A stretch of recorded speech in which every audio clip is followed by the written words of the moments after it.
welcome to Knights of Roleplay, an adventuring podcast. This is an actual play 5th edition Dungeons & Dragons podcast. Royalty-free music provided by Kevin MacLeod, Plate Mail Games, and Tabletop Audio. And now, to adventure.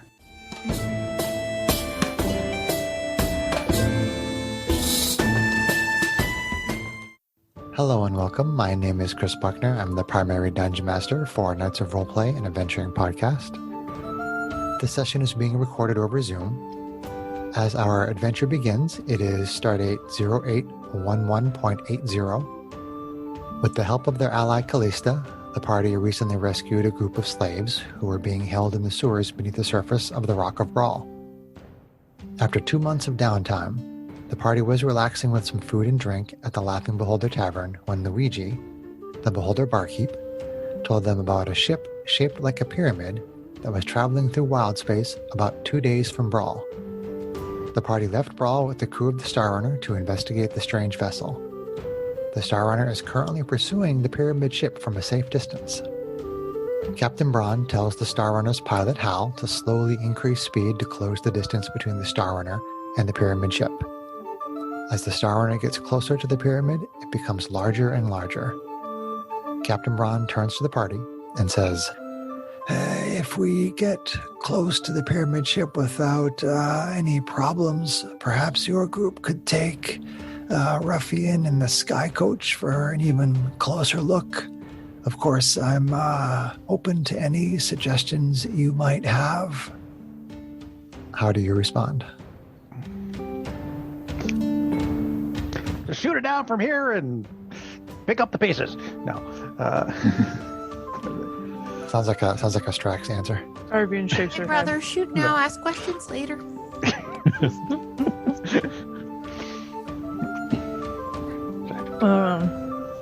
Arvian agrees that sounds like a good plan. What, to shoot it down from here? No, the one that Braun suggested. Probably be a good idea to take a close look and see what's going on.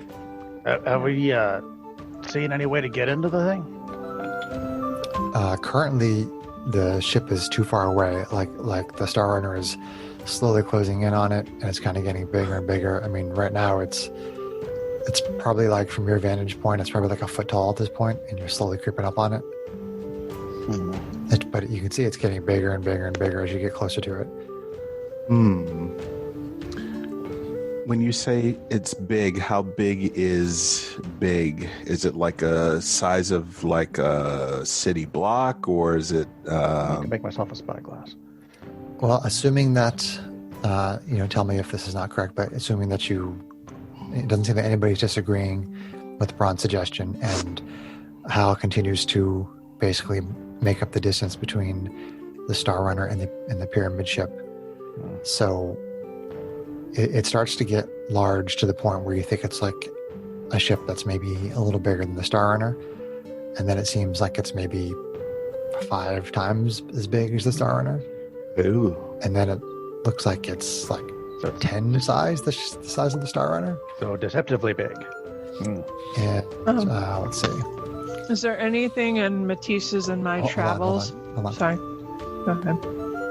As you get a closer look at the pyramid ship, it is truly enormous, perhaps equivalent in size to a small city. Oh. I was close.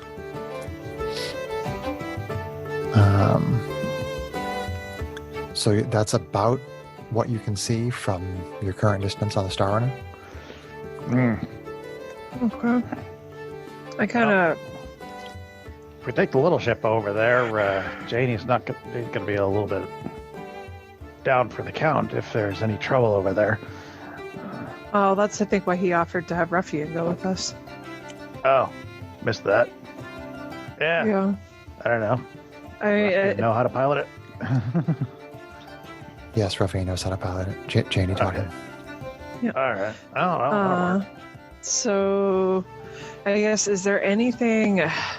Yeah, I kind of asked Braun and Hal and try to think about whether there's anything from all the travels that Matisse and I have had where we would know what kind of race uses these kinds of pyramids? Like, is it another type of dwarven citadel? Is it something else? Do we have any knowledge just going into this? If you want to make, I'll say, history checks. Sure. All right, so it'd be me and Matisse. Yeah, I mean, anybody Or I who's, can offer her. I can help anybody her who's trained in so history. you can get advantage to it. I don't know if you can help me on a history check. I don't know if it works. No, that way. that doesn't really It apply. would basically be you going on all of your diva lifetimes and me going on all of my travels. So see what we get. Let's see if the dice Okay. hate me or not tonight. We'll find out. If you are proficient in history, I keep saying trained because that's like a third or fourth edition term. Not too bad. All right, my history check is a 19. Okay, so let me find a 20-sided die. That's a 20-sided die. History, and mine is a 15. Okay. Neither one of you have ever encountered or heard of any sort of a pyramid-shaped ship. All right. So yeah, Arvine just agrees that having Rafian pilot the Star Coach over seems like the best plan. Sky Coach. Sky Coach. Sorry, words. Okay. Okay. So you take Ruffian and you get on the Sky Coach and you fly closer to the pyramid.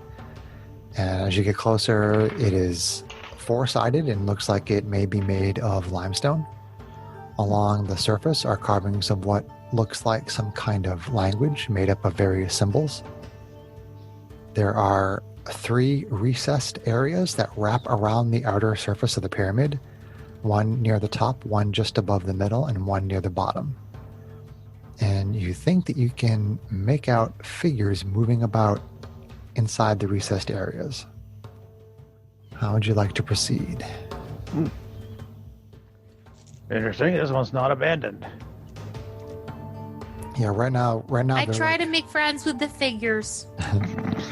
right now the movement is like little dots because you're closer than the Star Runners, but you're still not close enough to make out what the figures are. I kind of gently nudge Strax and say, "You want to message Braun and see if he's got any guidance? Does he want us to try to initiate contact?" Yeah, well, we can try. Not much to salvage when they're still there, but let's see what he has to say. Yep. Hey, Hal. Yes, Drax? From what we can see from here, this pyramid is not exactly abandoned. Looks like there might be somebody on board. Anybody there? What's Braun's play on this one? Does he want us to try to make contact, or call this one a whiff and go home? Give me just a moment, Strax. All right. A couple Good minutes go by, and then Hal comes back on. Braun is okay with trying to communicate with whoever is on the ship, but he advises caution. Braun would. All right. Thanks, Hal. Thank you, Strax.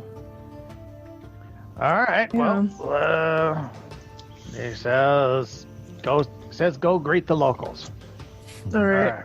How do you So think how- we get into this thing? I don't see any way around here. Maybe we go in from the top or up the ass. Whoa. Whoa. I don't think anyone's Well, up anyone's ass. we could try flying closer and see if we can just wave or. You're still Yeah. you're still far enough away that you can't even make out what the figures are. Oh, I mean, it's a Alright. little worrisome because Luigi did mention that everybody was avoiding this thing. well, He didn't So- say. He didn't say why. You get a sense that people are just nervous. They're nervous Well, and they're due paranoid. respect, everybody's always avoiding everything, so That's yeah, a bunch of true. Cowards. Let's go. So, they do were we want avoiding to? those little spidery things when we got there too. Do we think Yeah, we could that would be land? Yeah, right. Do we think that we could land at one of the recessed areas? Is there like any clear docking let's- location? Let's get a little We are closer. getting closer to get answers to all these questions. So Ruffian pilots a sky coach, and you feel the gravity shift as you move through the air envelope of this massive pyramid ship, and you continue to fly closer and closer, and you get within about 100 feet. And at this point, again, it's like the size of a small city. It's just massive in front of you. Let's have everybody make perception checks from this distance. 100 feet should be close enough to identify species, at least. I can't. Insight check, you said? No, perception. Perception. Oh, that's not 13, only one better than my passive. I rolled a 1. Passive, 13. I'm going on 15 for my passive. 15, 13, 13, and 13 is my passive, but I rolled a 1. John, what was yours? 13 as well. Okay. So we all kind of see the same thing. Okay, so I mean, you can always get closer, of course, but just from what you see right now is all the figures seem to sort of have generally the same color. They're all humanoid. They all seem, 2 arms, 2 legs, typical bipedal humanoid, and they are all sort of like this off-white kind of color. I was hoping for mauve. No, you never find mauve aliens. That would have been marvelous. No, no, Mobby, yes. So Ruffian is still piloting, and he's still he's moving the ship forward until you tell him otherwise. Do you want to keep moving beyond this 100 feet? Do we see anything that looks like a docking location as we're getting closer now?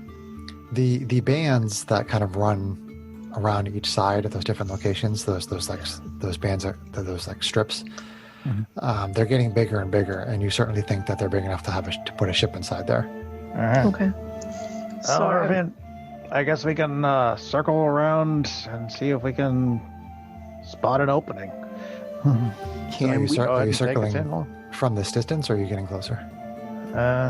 Well, if we can't see from this distance, so we have to get closer. Well, so, we thought we could put a ship in one of. He's saying that we saw places where we thought we could steer the ship at this point. No, he's saying the bands are big enough that a fit might ship. A fit might ship. Ship might ship. Oh. That a fit might ship. A fit might ship. Oh, yeah. Nice. That's I like great, it. John. I'm just having Alright. a real issue with top and bottom tonight. Well, if a ship can fit, and a fit can ship. Yeah. Yeah, I would say, yeah, we could circle at a bit of a distance just to get a look, but I mean, You're always too I cautious, guess- Arvine. I just don't want them to think just that get we're it. like charging at them. I'd So- ship that. Well, it's the fastest way to figure out who they are. Charge right in. Okay, so Ruffian moves the ship closer, and you get within about 60 feet. And at this point, you can clearly make out the fact that the figures moving around in those recesses, in those bands, they are mummies. I knew it. Oh no! I knew it. You're going to see Mumra. The ever living! Oh boy! I'm trying desperately to not make the obvious daddy joke. So, Like, who's your mummy? are you my mummy? But So Arvine kind of Mum's the word. looks side eye at the others and looks at Strax and says, I think you might want to tell Ron what those things are. Well, he's just going to tell us to take care of it. He might, but I would still check in just to make sure that's still the plan. How many Maybe of them? thinks you're way too dependent on Braun's opinion. Well, Oh, we're his crew. That's Well, he sends us in to take care of these things. All right, We're a bunch still- of mummies. I'm not worried about it anymore. Let's just kill them all, ransack the ship, get out of here. when That's you what we're say here for, right? mummies, how many mummies are there? The pyramid is the size of a small city. So, size of a small city, many mummies. Oh, Are they like New York City or like London East End New York City, mummies. or like You're the thinking, mamas? you're thinking on a scope of like tens of thousands, maybe even over 100,000. Oh, Yeah. I was That's a just lot. giving you shit. And- Thank and you it's for the not- answer. Yeah. It's not like you can just, pop the Oh, they atmosphere called me bubble my and man. kill Yeah, them all so because they're freaking Strax, mummies. I like a good fight as much as you, but that's a lot, even for us. It'll And- take some time. We'll just start at one end, work towards and the they, other. and they might be very hostile. Let's too, see so- what Bron thinks we should do. If he thinks this is worth the salvage, then we'll do it. If he doesn't, then we won't. At this distance, you can also see that there appear to be ballista at intervals of about 100 feet in the recess. And you can see that there are some ships that are docked there. There's a bunch of longboats, like they're just like long wooden boats, and there's a bunch of barges. You see hundreds of longboats and dozens of barges sort of all along the Can recess. we look for a back door? That's what I said. And everybody is like, what the hell, Strax? I don't think there's an asin on the pyramid, so I don't know if there's a Yeah. back door there. I'm all for finding a more covert way to check things out, but I still think, given the scale of this, that we should probably check in. Whatever. Here. I give the comm over to Arvine. If you're so worried about it. At this point, Ruffian has stopped the ship from advancing. He Okay. sees the mummies and he stops the ship, and he doesn't really do or say anything because, well, he doesn't speak, but he doesn't do anything. He just kind of stops the ship and waits for Okay. somebody to tell him to do something. So Arvine kind of takes the communicator, says, "Hey, Hal, this is Arvine. Yes, Um, Irene. So there are a city's worth of mummies on this thing, along with several other ships that we can see docked in kind of the primary locations. They have ballistas for defense. That's very Um, concerning, Irene. So if we still want to try scavenging this thing, if Braun wants, it's his craft and crew, we can try to find maybe a back way in, It's our shit. something to sneak in. But we just wanted to check and see what he thinks before we potentially pick a fight with another city again. So, What do you mean What do you- again? Last one was fun. Have you flown around the entire ship? not yet. We can keep this distance and have Ruffian do some reconnaissance. So we can do that next if you want and check in again. Please do that and then report back. Okay, will do. So, kind of turn to the others and say that they want us to do a reconnaissance at a safe distance. So, Ruffian, if you can fly us So around. they want us to look for a back door? No, they want us to do the reconnaissance and check in first. So let's see what we can find. So Ruffian flies around the entire city. It takes a little while to get around the pyramid. Did he go And- underneath? You can have him do that if you want. Yep.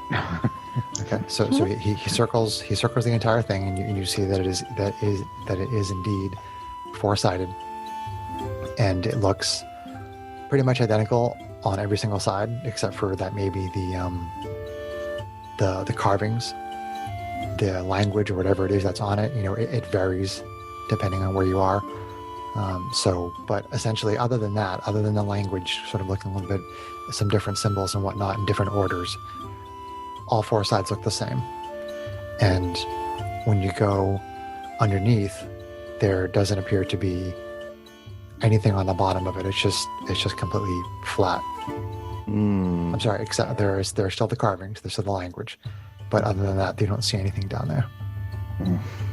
Is there a way for us to tell what the language might be saying? Can we attempt to try to translate something or discern what the symbols mean?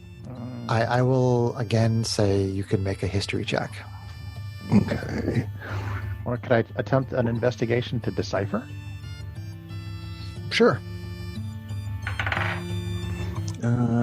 History check. I got a 16 on my history check, what I was trying to do. Okay. Investigation comes up 24. 24 investigation. Okay, so Matisse, you're not really sure what the symbols mean. Strax, you can't read it, but you do know that it's Egyptian. Hmm. You know it's from the planet Earth, essentially, and it is Egyptian. As far as you know, it's only from that one world. As far as you know, that's where it originates from. So it's a little bit strange. You've never heard about it being anywhere other than on Earth. All right, so definitely not local. Nope. Kind of passing through. Full of Knowing mummies. it's Egyptian, would we be able to do like an Arcana or religion check? I don't know if that fits. I'm Stretching. Well, I don't understand what you're trying to determine. I guess we can figure out what it says or if it does anything specific. Well, you would have to basically study it for an extended period to try to decipher it. It's not just something you can just look at and Okay. try to all of a sudden, understand how to read Egyptian. It would be. What do you extremely- mean? That's No a worries. guy. That's a bird. That's a hole over there. The guy's No obviously worries. Shut throwing up, birds Strax. down a hole. Shut up, Strax. No worries, it was a stretch. Well, at this point, we either go in or go home. Well, I check back in per Hal's direction and say, hey, Hal.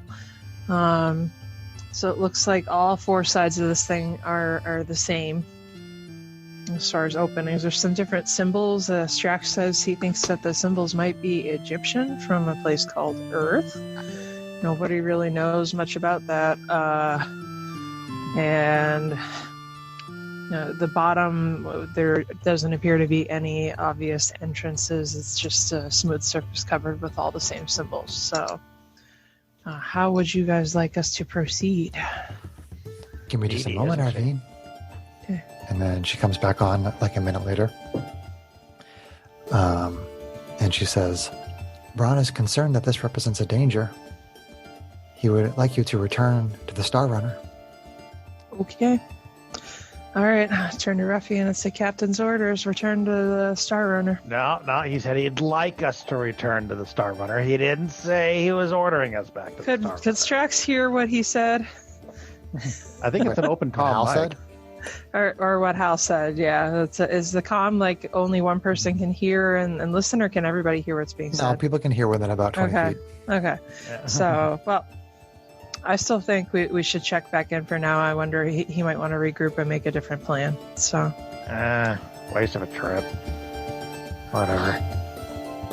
Okay, and something that probably occurs to all of you is that you've been close enough to this thing for long enough that they have to be aware that you're there. yep. Probably. Yeah, it has occurred to me. Yes. But nothing has happened as a result.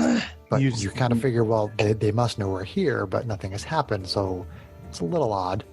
And use a tractor Wow, we're a beam to little pull ship. us in. By their big ship, we hardly are a danger. Though. Yeah, I mean, Whatever. you don't think that they probably think that you're a threat. Little do they know. Not. Okay. So I guess let's go back to the Star Runner for now. See what Okay. we want to do. So Ruffian turns the ship, turns the sky coach, and starts to head back. And when you reach the edge of the air envelope of the pyramid ship, the sky coach slows down somewhat rapidly, and almost seems like it's sort of running into some kind of like an elastic barrier. Oh boy. And it kind of like pushes in a little bit and then slows kind of quickly, and then it kind of moves back a little bit away Ship from rolls. the edge of the air envelope. Tractor beam. And it seems like there's some sort of that like the air envelope has a magical barrier there that's stopping the ship from going back through. Oh boy. All right. Not Let's tractor beam, elastic bubble. message over and say, hey, Hal. So I don't think this is a tractor beam. These people, like, they have to have seen us by now, but we haven't seen any direct response. But we can't seem to pilot the ship out of the air bubble. It keeps So- running into like an elastic field of some kind. So it looks like we're going to be here for a little while. We'll get back when we can. Uh, Let's go. Well, let us I know if guess we're there's headed to the anything we ship. can do, Arvine. Yeah, I think we may have to land to try to investigate. We'll see how they respond. So we'll keep you posted. Arvine, give me that communicator back. You're way too needy with it. Or pass it over. Okay, so you all tell me what you would like to do. Well, not much we can do. Ravian, take us to the ship, I guess. We're going to see if we can pop this bubble. Are we gonna dock? Do you guys want to dock where all the other ships are? Was there any side that looked like it was less populated, Chris? Not particularly. There's Yeah. ships all around every side and all the recesses.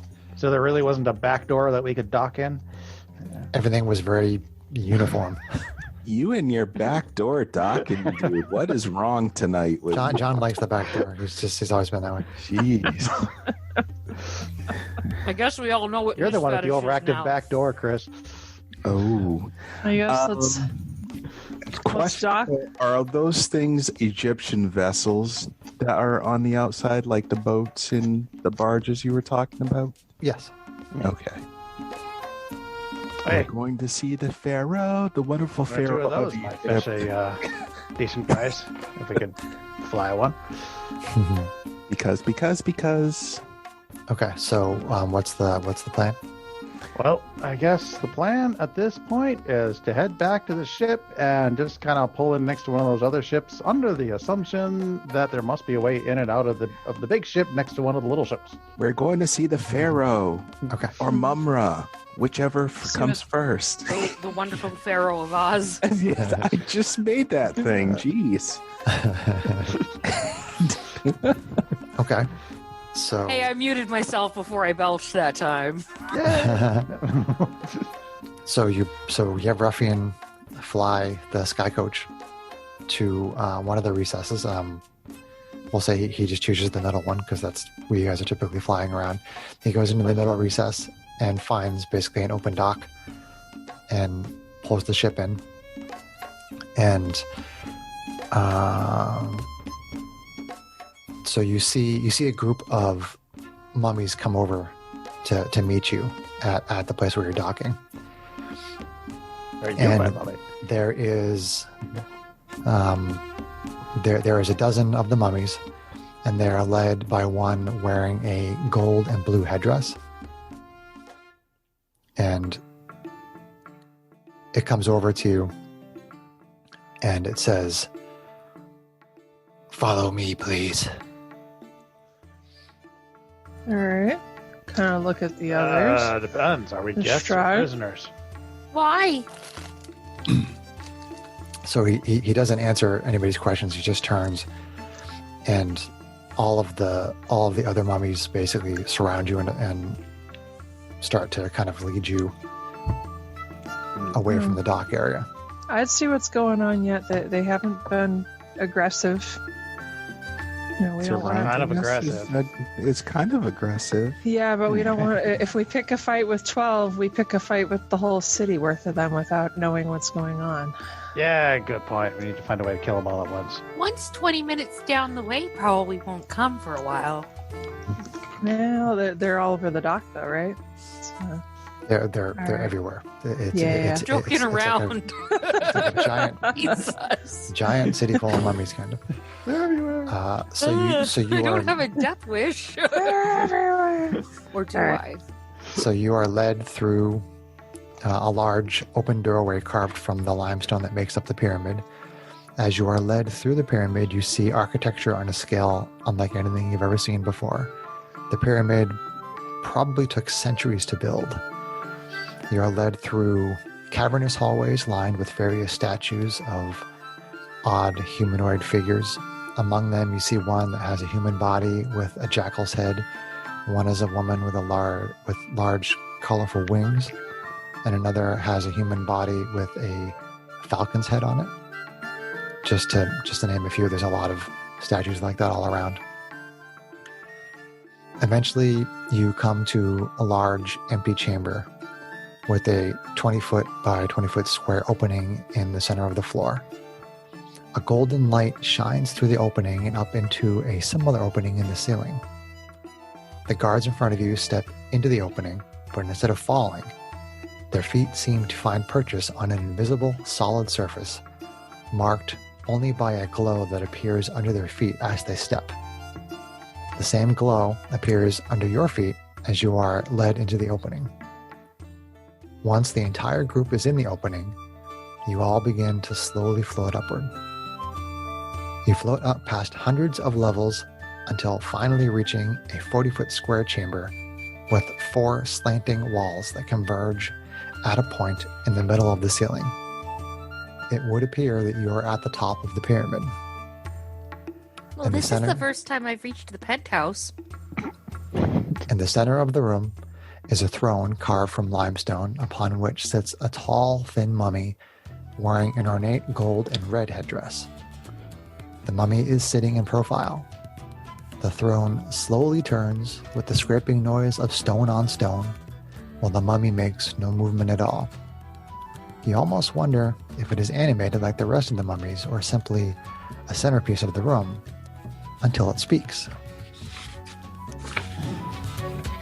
The figure says, "Welcome to the Great Pyramid of Rathatep. I am Rathatep. Your life, as it has been, is over. From this time forward, you will service us. Resistance is futile." Oh boy. I am aboard. You've clearly been waiting to say that. I know. It turns its gaze upon the mummy wearing the gold and blue headdress and says, "Sanfa, conduct them to the cells, where they will await mummification." That doesn't sound fun. The mummy, addressed as Sanfa, bows its head as your group begins to float down through the levels of the temple. You stop after maybe 50 floors and are escorted past a large number of 20-foot square cells carved from the limestone of the temple, each with iron bars from floor to ceiling on one side. They start to basically divest you of your weapons and your components and etc. Okay, give me a count. Enemy count here. It's the same dozen plus the one leader that was referred to as Dozen Sanfa. plus the one leader. Yeah. Ugh. It's up to you guys. I cast magic I mean, missile.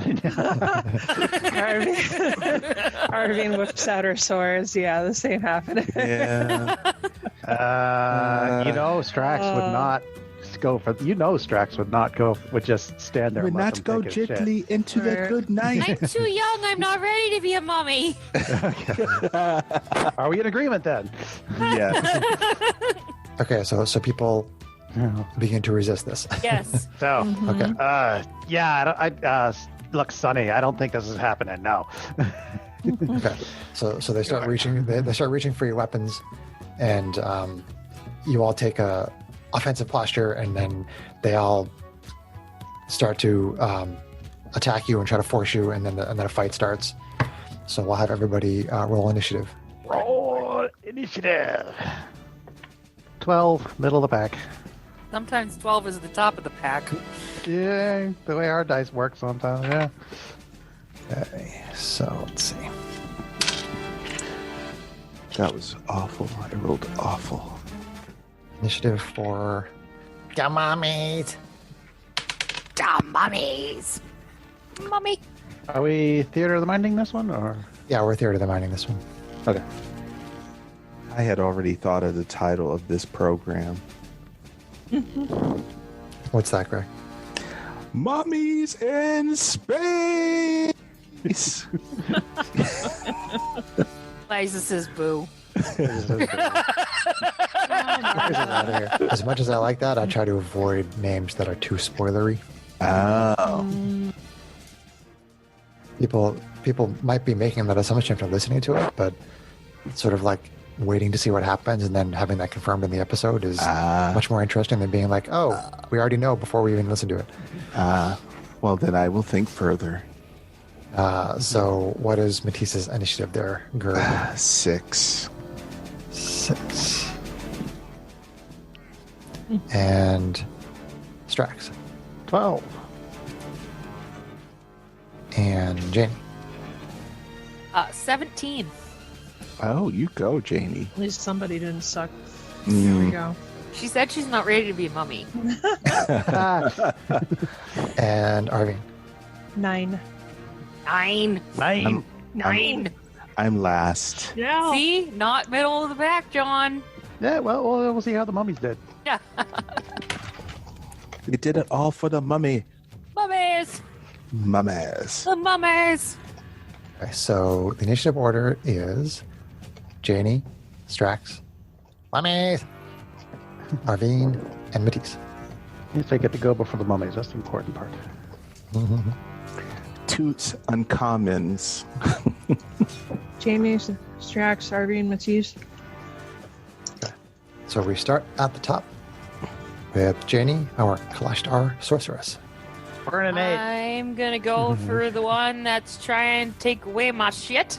Uh-huh. And zappy. Shocking grasp. Shocking Grasp, okay. Shocking That's grasp. That's a melee spell attack. Yep. So that would be for 15.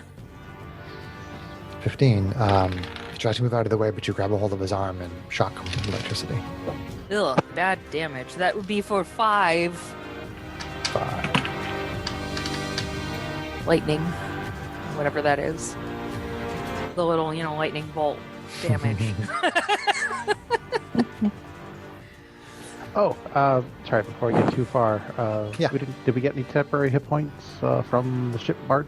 Yes, you guys have the 3 from Maze. 3 from Maze. Okay. Yep.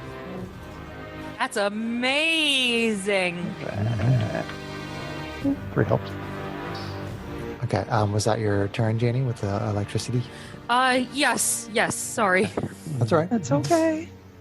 So Strax, our Hobgoblin Artificer, and Constructs. Okay. That's right. I got constructs. Jeez, You do. I keep forgetting about for freaking constructs. Oh, I have to roll for Ruffian because he's also there. Yeah. Okay. Oh, he's not. He didn't stay on the ship. Oh no, he wouldn't have stayed on the ship. Okay. He just has no spell slots. All right. I am going to 2nd level cast Heroism on me and Janie, which is a 1-action touch to say a willing creature you touch is imbued with bravery. Until the spell ends, the creature is immune to being frightened and gains temporary hit points equal to my spellcasting modifier, or at the start of each of its turns. When the spell ends, the target loses any remaining temporary hit points from this spell. So, Okay. Cool. Does that mean I immediately get those four? I think you get it. As soon as you cast it, I think it happens, right? Or does it say specifically at the beginning of your It turn? specifically says gains temporary hit points equal to the spellcast modifier at the start of each of his turns. And I'm technically past the start of my turn, so don't worry about it. It's okay. It's only 1 hit point. All right. Okay. Blink. Yeah, only. All right, Yeah, so you 1 hit cast point over the Heroism. edge of disaster. That is my action. For my bonus action, I can't cast another leveled spell, but I can have. No, I'm not gonna have him do anything yet, but I will have SDO1 take as a central position as he can. You'll have to tell me who he can impose disadvantage with or not. Okay. Basically, I'll tell you. He is going to take up a position to be able to impose disadvantage on anybody who's attacking Janie, since she's the most crunchy. Okay. That's pretty easy to track with your Yeah, other one. and both constructs will take the dodge action. Okay. I'm flattered. I'm the most crunchy. Okay. So the mummies go, Oh boy. and let's see. We've got 13 dudes here. And we've got 1, 2, 3, 4, 5, 6, 7 of you. I need defensive posture. So 2 of them will attack Janie, and the first one will be with disadvantage as SDO1 tries to intercede and get in the way. So disadvantage attack. Let's see. Okay, but before it actually does that, it uses Dreadful Glare on Janie, and then it goes to attack after it tries this Dreadful Glare, which That's pretty scary. that involves a Wisdom saving throw. Okay, I have hey. advantage on wisdom saving throws. Good. So that will be a 22. Okay. So its face, it already looks a little messed up because it's undead and everything, but it takes on this even more frightening visage, but then tries to get into your head, but you just kind of push it away. And then If that was a fear effect, she's immune right now, by the way. because of the heroism. Yep. Okay, but the mummy doesn't know that, so. Right. So then that mummy takes its like rotted fist and takes a swing at Janie with disadvantage. A 19 or a 1. Guess I gotta take the 1. Guess you gotta take the 1. That'll miss. That won't do, donkey. That won't do. Okay, so a second one, essentially, they're all going to basically try the same tactic. So another wisdom save. Ooh, that one was not as good. Let's see, 6 or 7. With modifiers, that would be a 10. So A 10. Okay, so you feel this wave of fear come over you, but again, this time because of the heroism, it washes over you, and you no longer and you don't feel fear at all from this effect. And Okay. you see that particular mummy. He kind of notices because he seems to think like oh yeah, I got you, and then he's like, wait, what? He's not understanding what just happened. So he's going to take 1 attack, just a regular attack with his fist. And that is AC 22. Yeah, that'll hit. Why am I not rolling my damage dice at the same You time? did that with disadvantage? No, the first attack No, was. SDO1 can unfortunately Never mind. only I got it, I intercede got on it, I 1 got it. attack. I got you.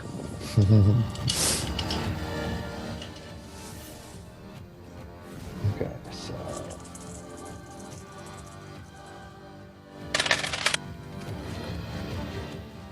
So Janie takes 19. I'm sorry, you take. It's 19 total, but you take. Let's see. You take 9 bludgeoning damage from the fist, and then you Okay. take 10 necrotic damage. Ow, ow, ow, ow. Okay, necrotic does what? It's just a Remind damage me. type. If you happen to have resistance to necrotic, you would only take half of it. Okay. So I mean, if nobody does, anybody have resistance to necrotics? Otherwise, I'll just give you the damage total. I don't believe so. What about the construct, wait. John? Good question. That is actually relevant for Arvine, and I think it's relevant for Matisse. Okay. No, constructs only have resistance to poison damage. So Okay. Does anybody have resistance or immunity? Probably not immunity, but does anybody have resistance to necrotic damage? Yes. Okay. Matisse, does Matisse have resistance, Greg? top Greg? right, just under your hit points, under defenses. If it lists Greg is anything. muted. That's why we can't hear him. I have yeah. resistance to psychic damage, but not necrotic. Just have radiant body, which is resistance to radiant damage Okay. So and Arvine is the only one. disease. I do have that, but it doesn't specify what disease. Disease is just a condition. Does it say you are immune to disease? It says for disease, immunity. Immunity to disease. Okay. Does anybody else have immunity to disease? Because that may actually come into play as well. I don't Nope. think so, but except for that, the constructs might have immunity to disease. The constructs. No? Strangely, no. Charmed, Oh. exhausted, and poisoned, but not diseased. Okay. All right. They can get some kind of rust disease or something, I guess. Yeah, disease called rust. Well, like sands through the hourglass. Yeah. These All are. right, so Janie, when you get hit with this rotted fist, you take the bludgeoning and the necrotic damage, and then I need you to make a Constitution saving throw. Okay. Oh, excuse me, 23. Ooh, nice. 23. High five. Okay.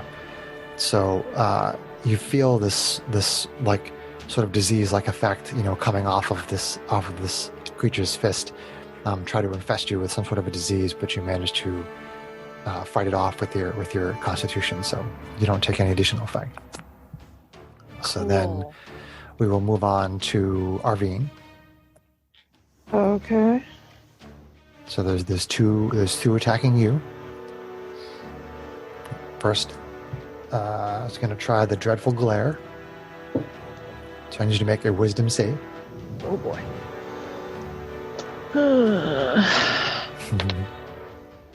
Okay. Let's see here. 21. 21. Okay, you fight off the fear. And then the Rotting Fist. I need to make... It'd be much easier if I had the same colored dice for the same kinds of things. You're over there. Okay. And then green. Green is the necrotic. Okay. So, regular attack. Rotting Fist from the mummy. I'm also avoiding making fisting jokes, So AC especially 11. involving back doors. Miss. Right, you move out of the way, so you see that horrible rotting fist coming, and you dodge out of the way of it. And then the second attacker on you, I want you to make another Wisdom save. Oh boy. 19. 19. You fight off the fear. Tries to hit you with his rotting fist. Critical. Oh God. no. Oh no. That is not good for Arvine. Love you, honey. Uh-huh. Okay. But you do have resistance to necrotic, right? I do. Okay.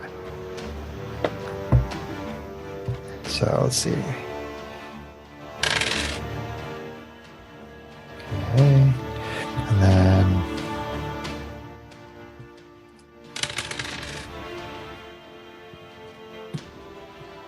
So you take 13 bludgeoning Okay.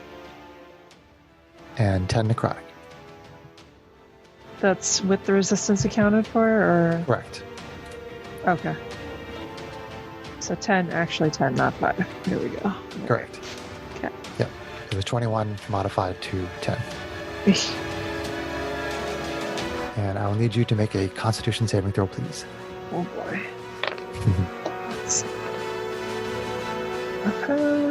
Let's see here. 22. 22. Okay. No additional effect. Matisse, Wisdom save. All right. Wisdom save. Wisdom. Wisdom. Luckily for me, it's going to be 19. 19. Okay, you are not feared. And then regular attack. AC 11. That will miss. All right. Another Wisdom save.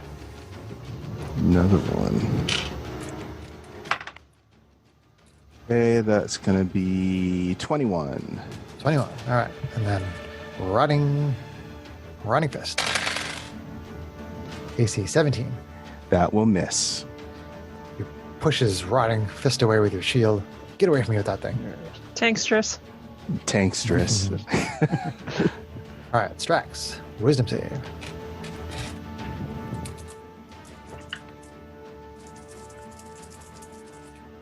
Uh, 19. 19. No fear. Laugh in his face. Attack is AC 19. Okay, that will hit. Okay. So much for my new armor.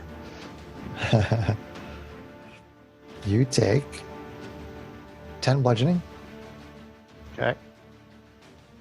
and 10 necrotic. Okay. And then wisdom save. Oh wait, sorry. Constitution saving throw because you Constitution save. you took necrotic damage. Yeah. 16. 16. Okay. You are good. All right. So now wisdom save again. Wisdom save again. 15. 15. You're good. The attack with rotting fist is 12. And I are bloody. Oh no. Oh, wait. AC 12? Yeah. Yeah. AC Oh, 12. no. That's a miss.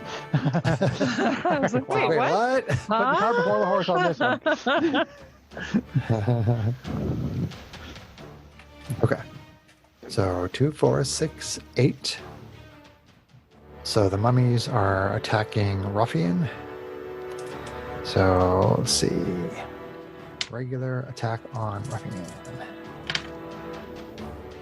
That is a miss. Regular attack on Ruffian. That is also a miss. Go Ruffian. So I attacked Matisse and Janie and Strax and Arvine and Ruffian. So We got the constructs, too.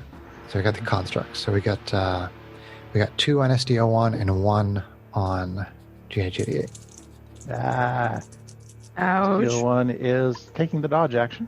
So Oh wait, I forgot Ruffian has to make 2 wisdom saves. Wisdom save. Makes it. Wisdom save. Makes it. Okay. So SDO1. both constructs are dodging. Okay. So we'll start with the wisdom save for SDO1. SDO1. 7. 7. Okay. So SDO1 is frightened until the end of the mummy's next turn. It's not considered a charmed effect, is it? Yeah. Nope, just as frightened. Ogre. All right, he's That's dodging. right. He does. It's not forcing him to run away or anything, is it? No. No, okay. I believe the fear effect is just it can't move any closer, and it has disadvantage on attack rolls. Okay. While the source of its fear is in sight. AC 12. AC 12 on SDO1. That is a miss. Okay. And then the other mummy, AC 8 is going to miss. Is it going to miss? Does SDO1 already take a hit? Or did I forget have to reset his life? He might have forgot to reset his life. I might have to reset his life. I gotta reset Ooh. his life. All right, and then one wisdom save on GH88 and 1 attack on GH88. Okay. 1 wisdom save for GH88. 11. 11. Okay, he is not afraid. Okay. Okay, and then AC 8 is going to AC 8. miss. Yep, that will definitely miss. And he only had 1. He only had 1 on him. So Okay. that is the mummies, and then we're on to Arvine, SMR fighter. Okay. So far we've only had 1 mummy get zapped by Genie. Okay. Yes. Can, And only one of you got feared, which was SDO1. can I get to that mummy that Janie already damaged? Yeah. Okay. All right. So I'm going to swing on the one that she already hit. She is going to swing with a katana on the dude that Janie already hit. All right. It's not wonderful, but we'll see. AC 16 to hit. 16 does hit. Okay, so it's going to hit for 9 9. slashing. And the weapon that you're hitting it with is... The katana. Okay. It's not magical, right? It is not magical. Okay, what was the damage again? It was 9. 9, so it doesn't seem to take full effect. 9. That's fun. Well, she's got extra attack, so she's still gonna swing again. Okay. If you can't hit harder, hit more often. Right. Oh, there's also the fact that I'm only a few points from being bloody because they managed to land that critical on me. So I have to think about that in my battle plan.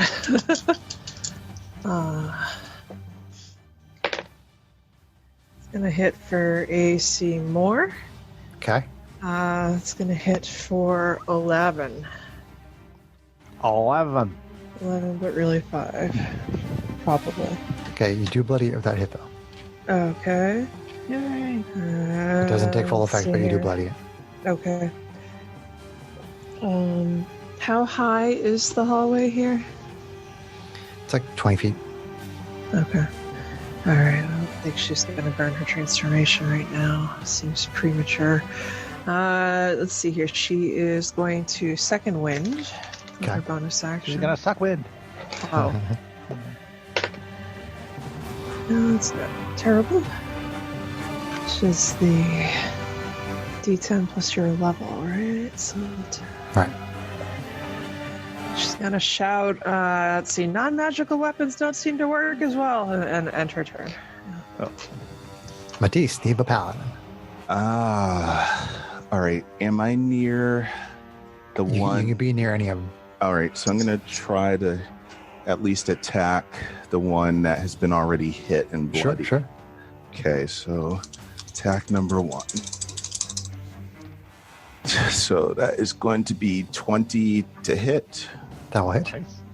And The laser sword. that is going to be for 14. Force damage, good shit. Nice. All right, so you're crushing that mummy skull. That's almost a little bit broken for this fight.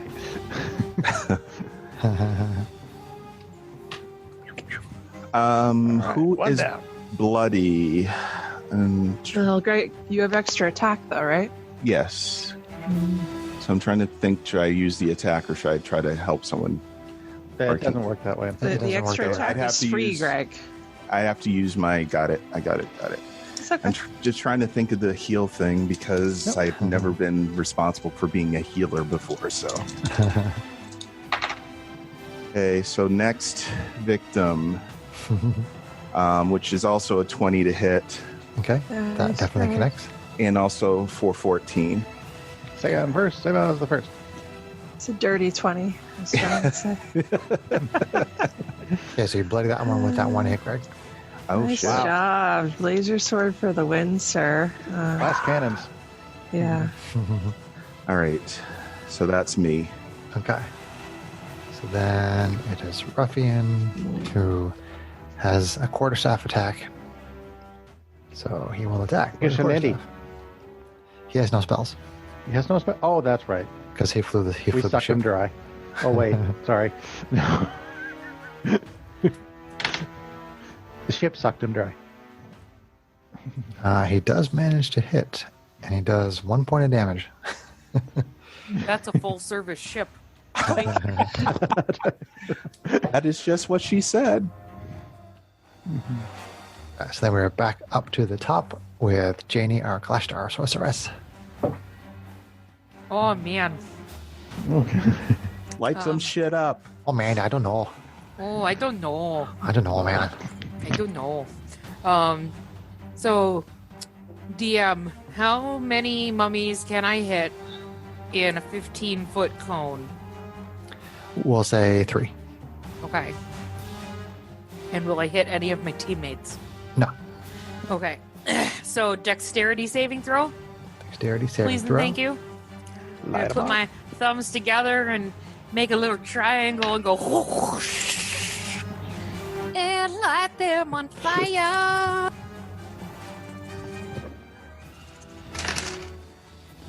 What's the DC, Sarah? 14. 14. Yeah, 2 failed and 1 succeeded. 2 failed. Okay, so we got 12, 13, 14. Okay, so the two that failed are going to take 20 points of damage, Nice. and the one that succeeded takes 10. 10, okay. Yeah, Janie. So I'm including the one that was already damaged in those 3. Okay. So you shoot out this big wash of flames, and it hits all 3 of those zombies and fries all 3 of them. Nice. Yeah, Janie. Wait. Fire! Fire! Fire! 2 of them were undamaged, so the fire was particularly effective. Oh. Cue Beavis and Butthead jokes. They wanted some teepee for their buckhole. Did you wild search that? Oh. I have no idea. Hold, please. Hold, Please please. hold. Buffering. I did not. Okay. Oh, well. It was a 6. A fireball centered on the party. Well, Oh. Well, the mummy's care of it. It would gone. definitely kill mummies the are mummies. dead. The mummies will be dead. So next in initiative order is Strax, Hobgoblin, Artificer. Okay, who's left? 1, 2, 3, 4, 5, 6, 7, 8. You have 9 left. 9 left. You have 9 left. Including that Sun guy? Including Sanfa, yes. Okay. How is his name spelled? Sanfa? Sanfa. Well, do I... It is SAHN-FAH. All right, well, even though you saw that fire work pretty well, the only thing he's got is Create Bonfire, which is not particularly helpful in this situation. So, I guess he's just going to pick a nearby target and Okay. fire away. Call this So- mummy letter E. Pun intended. At least it's magic. Your magical artificer shenanigans. That's good. Yep. So, fire missile number 1. AC 17. That For hits. minimum damage, 5. And what was this again? 5. 5. No, what's the spell you're using? Oh, yeah, I'm just shooting my crossbow. Oh, shooting crossbow. Gotcha. And it is considered magical, right? piercing. It is magical piercing. All right, it seems to take full effect. Okay, fire missile number 2. Oops. 7. AC 13. Hit. Ooh, nice. Oh, for much better. For 9. 9. Niner. 9. And my fire missile number 3 for my bonus action from my crossbow expert feat. Shot number 2, bloody that one. 11. Hit. No, sorry, 9. Miss. AC 9. Well, Oh. Myth. Yes. And constructs. Constructs are both taking the... Well, I use my bonus action, so they're both taking the dodge action. Okay. SD1 is still hanging out near Janie. Okay. So the mummies go. So why don't I just start with the mummies attacking Jean? Let's see. We got 1, 2, 3, 4, 5, 6, 7, 8, 9. There's 4 of you, so we'll put 2 on each primary party member and 1 on Ruffian. Okay. So first attack on Janie. SD01 is going to try to chomp on that mummy's leg and get him to miss. Chomp, chomp, chewy chomp. Disadvantage on Janie. Actually, I'm sorry, Janie. Do the wisdom save for the dreadful glare first. Wisdom saving throw. I have advantage on wisdom saving throws, so Cool. 11. 11. You do not feel the fear wash over you. Yes. Disadvantage attack is a natural 1. Yay. Whiff. Good boy. Good boy, SD1. And then second mummy, wisdom save.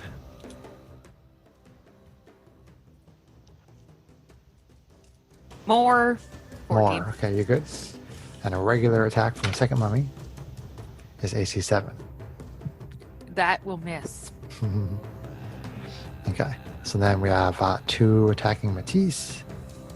So Matisse, I need you to make a wisdom save. You might as well just make 2 because you got 2. They're both going to do it on you. So give me 2 wisdom saves. Okay. Oh man, they keep trying to scare people. Boo. They do. They can do it like every round. Ugh. They should come work at Spooky World. They Right? should. First one's 22. Good. Second one's 16. You're good. So then you're going to get attacked. 2 regular attacks. AC 13 is probably going to miss you, I assume. Okay. And the second one is AC 14. I assume that's going to miss you as well. Go tank. 2 miss. And then let's see, Arvine. Why don't you give me 2 wisdom saves? Fun. Oh well, the one on the first one is bad. Okay. So that's So you're well, frightened. it's really it's a 3. Still no good. So okay. So you're frightened. Okay. Make sure you mark that however you can mark it on. Is that a duration thing? Or Yeah, it's just do until the I- end of the mummy's next turn. Okay. Or until the end of the mummy's... Yeah, until the end of the mummy's next turn. All right. So, attack from the first mummy. AC 13, probably going to miss. Yep. Second attack, AC 20. That will hit. Okay. This is a Rotting Fist. You take 4 bludgeoning and 10 necrotic Which is really 5. because you have resistance to necrotic. I have resistance to necrotic. Yep. Cool.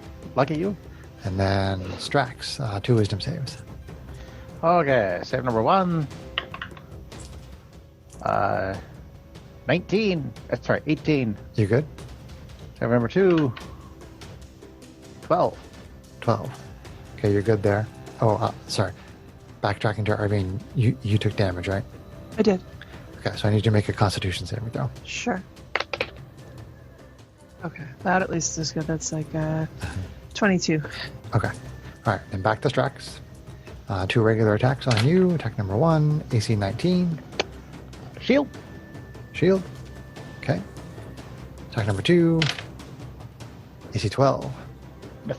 Bounces off the magical shield. Okay, and then Wisdom Save on Ruffian. He succeeds. 1 attack on him.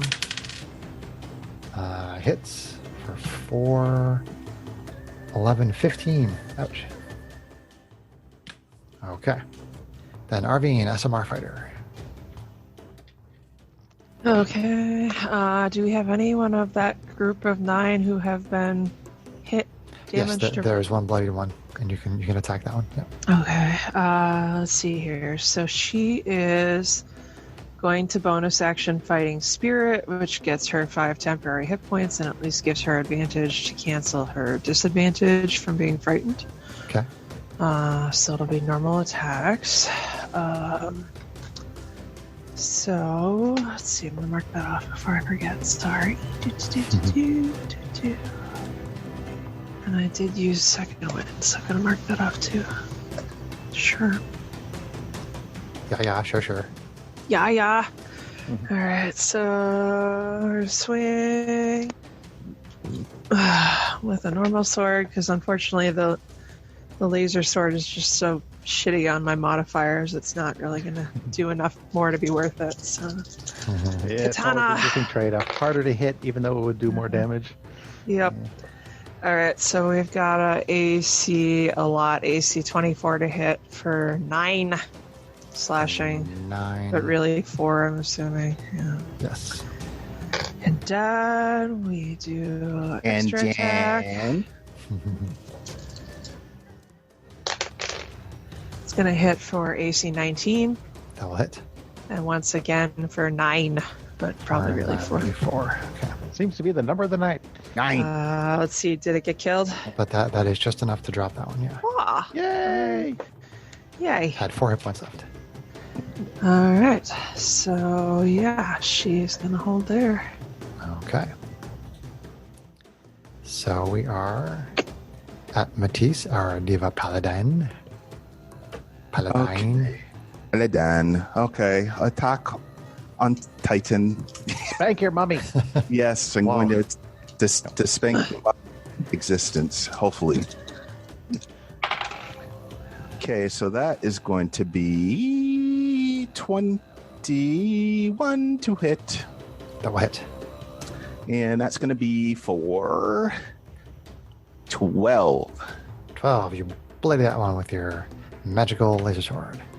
Okay. And next one. That's going to be 20 to hit. That definitely hits. And that's going to be for 14. 14. You drop that one. All right. That's the end of me. Whoa, somebody killed your character? No, that's the end of my attackings for the moment. All right, and then Ruffian tries to bonk somebody on the head. Lily. Connects for 3 damage bonk. And we are back up to Janie, Kalashtar, Sorceress. She's like, hold please. Sorry, tasty I'm chewing. foods. Tasty Try foods. not to crunch on microphone. I appreciate it, Tara. I appreciate it. I'm going to ask how many more mummies I can singe. Well, we'll do another 3, Okay. including the one that's damaged. Burning hands. Burninate. Burning hands, okay. Burninate. Burninating the countryside. Exburninate. Exburninate. Okay. So it's a Dex save 14. Dex save 14. Okay, G. H.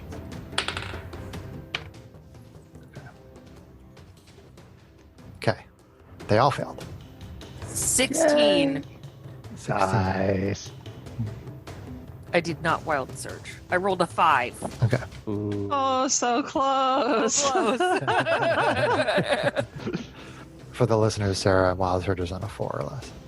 So, let's see. So those 3 mummies, they're burned very badly, but they're still up. Very badly burned. badly burned. All right. So Strax, Hobgoblin Artificer. All right. Shoot at the one that's one of the ones that's very badly burned. Yeah, there's three bloodied mummies. 3 that are at less than half their maximum hit points. Cocked. Cocked. Are they bloody or are Yeah. they singy? AC 11. Right, 11 will hit. 11. 11 will hit. Really? At least they That was can for- be hit easily. Thank Yeah. goodness. That was for minimum damage again. 5. 5. The bolt shoots through its head, and you see some like weird, like dust poof out of the back of its head as it falls down. Oh, I shout at the mummy, "Who's your daddy?" Yeah. Holy crap! Okay, AC 14 on the next one That will hit. for 9. 9. Okay. And you drop that one. The second I dropped crossbow that bolt. one. So pew pew pew. Third one. Probably. Assuming there's no more that have been damaged. There's one more that's been damaged. Yeah. Okay, shoot that one too. Okay. AC 11 again That hits. for another 9. And the 9. 9. You drop that one as well. Hey, that was a really good Boom. 1-2 punch from you and I. Yeah, that worked well. like Yeah. you guys are a team or something. Brother and sister team. We are a team 2, though. We are. And so then the constructs are dodging. Yep. Okay. So then we go to the mummies. And the one addressed to Sanfa says, "I will get reinforcements," and runs off as the rest of the mummies sort of try to basically interpose themselves between him and the group. So the other 3 remaining mummies are going to fight to the death against the party while the Sanfa runs off. So let's see, 1, 2, 3, 4. I'm just going to say somebody who doesn't get attacked. So 1, 2, 3, 4 around the corner. So Matisse will not get attacked on this round, and there'll be 1 attack on the remaining 3 of the party members. So we'll start with the wisdom save on Jane. It's a 20 on the dice, so Okay, you definitely Fine. failed. Yeah, sorry. Before it matters, I've been forgetting to remind you about the 3 temporary hit points you've been getting at the start of each of your rounds, Jenny. oh, From heroism. Yeah. So just at the start of each of your turns, your temporary hit points resets to 3. Yeah, I completely forgot about that. I just rolled a 1 and a 20, by the way. Oh. Same time. The dichotomy. You failed and succeeded all in the same. Alpha and the omega. Yeah. Okay, so Sorry, 4 temporary hit points, not 3. first mummy attacks Janie with disadvantage with SDR1 interposing. As AC 11. This is Janie, Yes. right? Okay. And then, so you go around Arvine, wisdom save, and then 1 regular attack on you. Wisdom save is going to be a 14. Okay, you're good. Okay. AC 17 to hit. Dang, that is exactly what it needs. Okay. Okay, so you take 7 bludgeoning and 11 necrotic.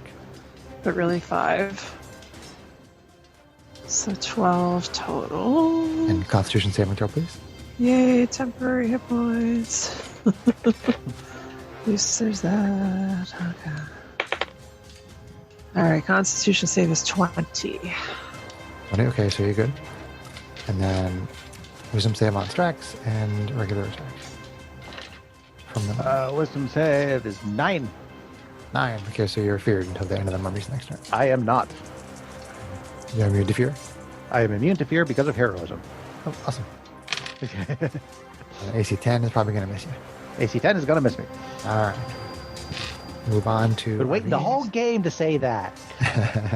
You're feared. No, I'm not. Yay, Hobgoblin! For the win! Just because of the heroism spell that I cast from the first round. Oh, Move on to Arvine SMR Fighter. okay. Is one of those guys bloody? Or two of those guys no, bloody? none of them have been damaged. Okay. All right. Well, let's see here. So she doesn't have disadvantage on anybody. She'll just pick one of them and start wailing on them. So, katana swing on one. A hit for AC 17. That hits. It's going to hit for 10 slashing, but really 5. Got it. Katana slash. Swing the other one, or the bonus attack one around. Or not bonus attack, but the extra attack. Different thing. Bleh. Words. AC 13 to hit. That hits. For another 10, but really 5. Okay.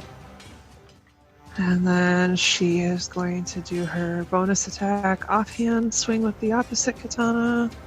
Okay. Slash. Then offhand slash. AC 20. Yep. And that'll be for 6, but really 3 slashing. Okay, the third hit bloodies that one. Okay. And that's it. She is good. Okay. Matisse, do you have a paladin? All right. Let's So see. so one of them is bloodied. Okay. I assume you attack So- that one. Yeah. Cool. Okay, so that's going to be 14 to hit that one, Definitely. and that's going to be for 10. 10. You drop that one. Okay. Let's see. Second attack. Next one near me. Oops. You're gonna roll that again. Okay, throwing dice across the room. Yes.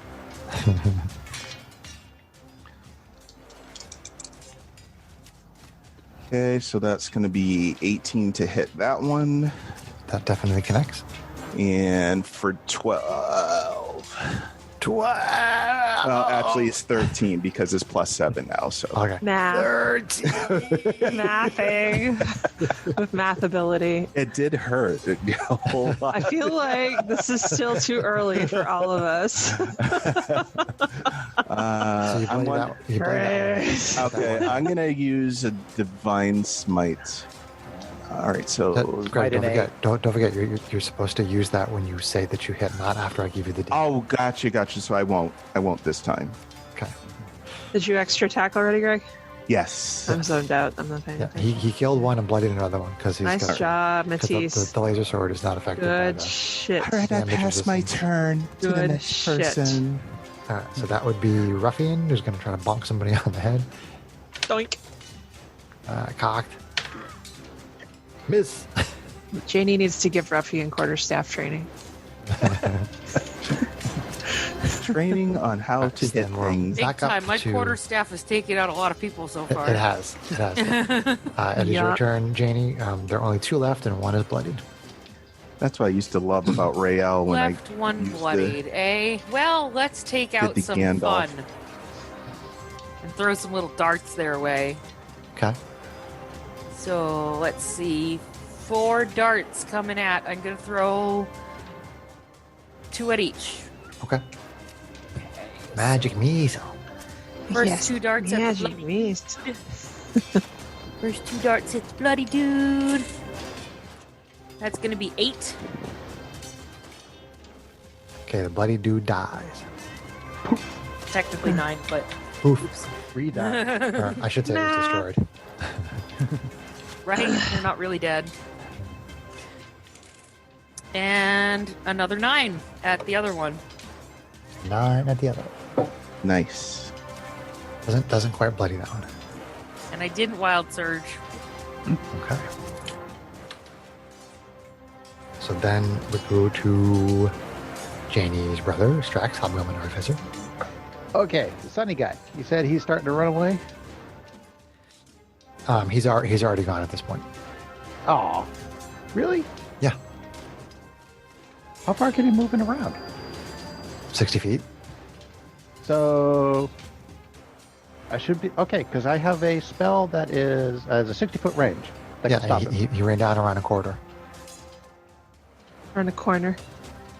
Yes, this is a hallway. He's There are ways that he go right and left. basically Okay. out there of are, line there of are all sight. kinds of passageways around here. He ran down and around a corner. Okay. How far away is that corner? That corner is like 40 feet.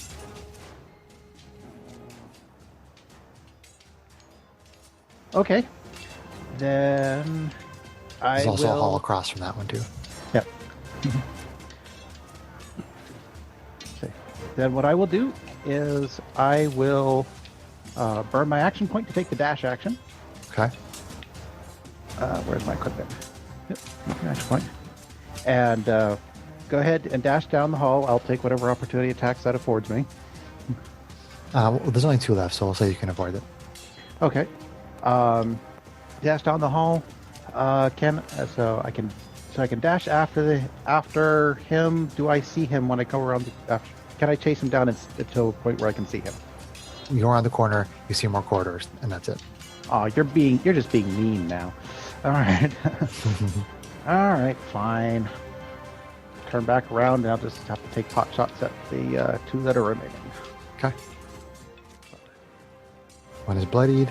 Because I have a web spell, and that would I'm have sorry. stopped him. There's only 1 left, and it's not bloody. But, Okay. but it's been damaged.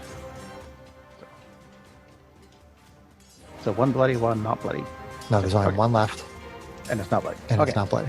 then pew pew pew. Fire number 1. AC 19 for 10. You bloody him. Bloody him. Fire number 2. AC 11 11 hits. for 8. 8, and you drop that one. And poof. Okay. Which brings us out of combat. So there is a cell. There's a whole bunch of cells around you. You're basically in a corridor full of cells. And there is a scared-looking human male in a cell directly next to where you guys are. And he sees that you've basically defeated all of these, and he says, quick, let me out. I can find us someplace to hide. The Sanfa will be back with reinforcements soon. I think we should just run now. Let's go. Strax, I'll help you pick the lock. You can't help me pick a lock. All right. Well, then, Strax, if you want me to fumble around picking a lock, I'm not running. I'm letting him out. You're so difficult. Fine. All right. So. So Strax is lockpicking. So, bring out the lock. Bring out the thieves' tools. Go to work on the lock. Let's see. That's 7, 8,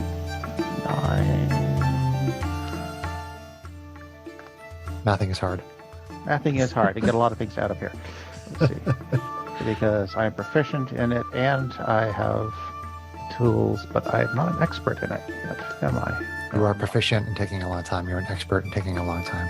Yes, I am. It works. Really well. Chris I've worked is an really hard to expert become at so. his butt, Thank his you. face and his mom.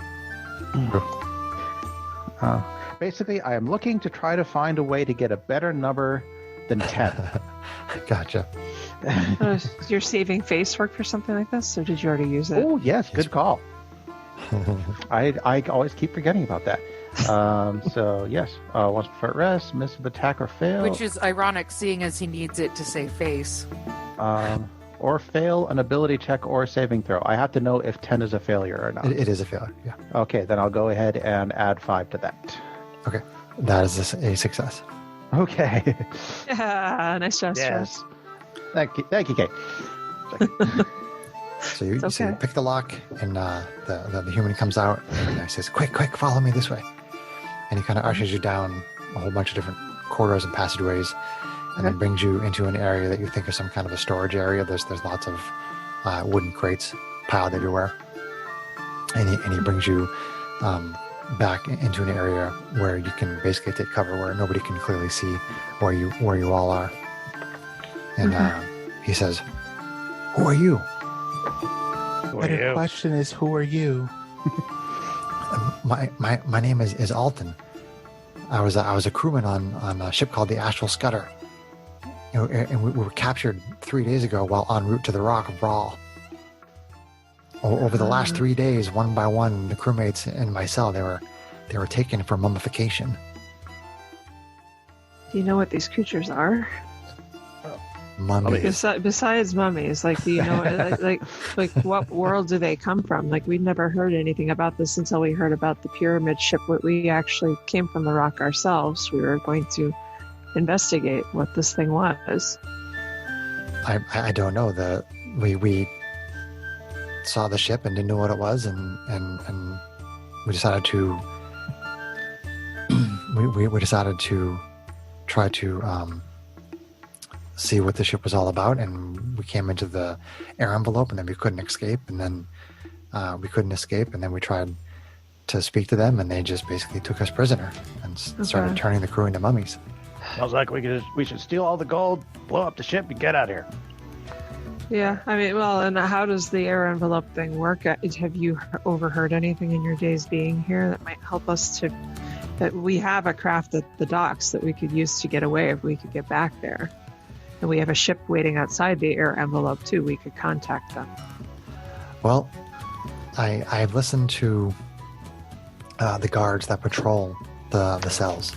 I've understood over the last 3 days the way that the sort of like society, the groups on the ship, the way they work is that they have embalmers who have gold and green headdresses, and they have acolytes who wear green sashes and they assist the embalmers.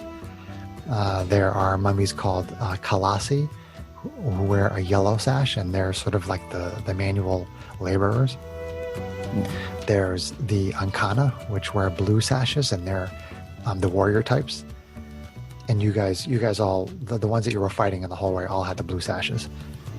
Can't say much for their warriors. And he says, and the Sanfa, the ones with the gold and blue headdress, they are the warriors that lead the regiments of the Ankana. Oh, so that was a rank, not a name. All right. Yes, that was a rank. It wasn't a name. Oh, okay. Yep. He also mentions that a couple of his crewmates contracted some kind of a disease fighting against the mummies, and they slowly became worse and worse, and then died, and their bodies turned to dust. Sounds unpleasant. Which was the Constitution save that you were all making. Yeah. Wow. Why didn't they take you? What made you so special they didn't take you yet to put you through the process? They were taking people from our cells every day. I just happened to be the last one. Okay. Lucky you. Roll of the odds. Well, Okay. I think I think we can take a break here, at least for a moment. collect Yeah, I our think we- thoughts and Hide out. if things get interesting. Did you ask him about the air envelope, Kate? Yes, I did. Okay. She did. Yes, I did. He says, I overheard one of the Sanfa saying something about a power source, that there's something in the pyramid that controls the air envelope, so they can basically turn it off so things can pass from the inside out. I don't know where it is, though. Okay. I wonder, does anybody in our party have magic that could locate something like that? I don't know. Does anybody in your party have any Let's say magic that locate. could locate that? I'm asking, yeah, that's why I'm asking the question. Listen, I don't think we run locate object as a party. That's sadly. Well, I think you'd have to. I think you'd have to know exactly what it is too, or have some familiarity with it on some level. But I don't know. You guys don't have it, so I guess it doesn't really matter. Detect magic. That would be the only other thing with that. That has a very limited range, right? Yeah, I have to be looking at We'd have to something be right on that. top of it. I don't know. Do you kind of turn to the guy and say, like, from what you've seen of these guys, like, do you think it's even possible to capture one of them to try to interrogate and figure out where the energy source is? Something, as you're talking to him, something catches his attention, and he says, "Shh, Kalasi, they're coming." So I want everybody to make stealth checks with advantage, as a group of the laborer mummies come into the area to grab some supplies.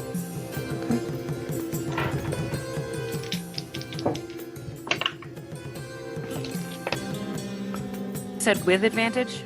Yes, please. With advantage. Advantage. Is that countered by my armor's disadvantage? Then it would be a straight roll. Straight roll for me. Okay. All right, Janie. 20. 20. All right. Matisse. You're muted. 23. Nice. Arvine. 17. 17. Okay. Strax. 9. 9. Okay. Before you...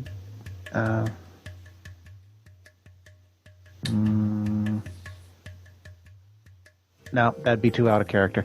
I'd be a little too meta. Never mind. Okay.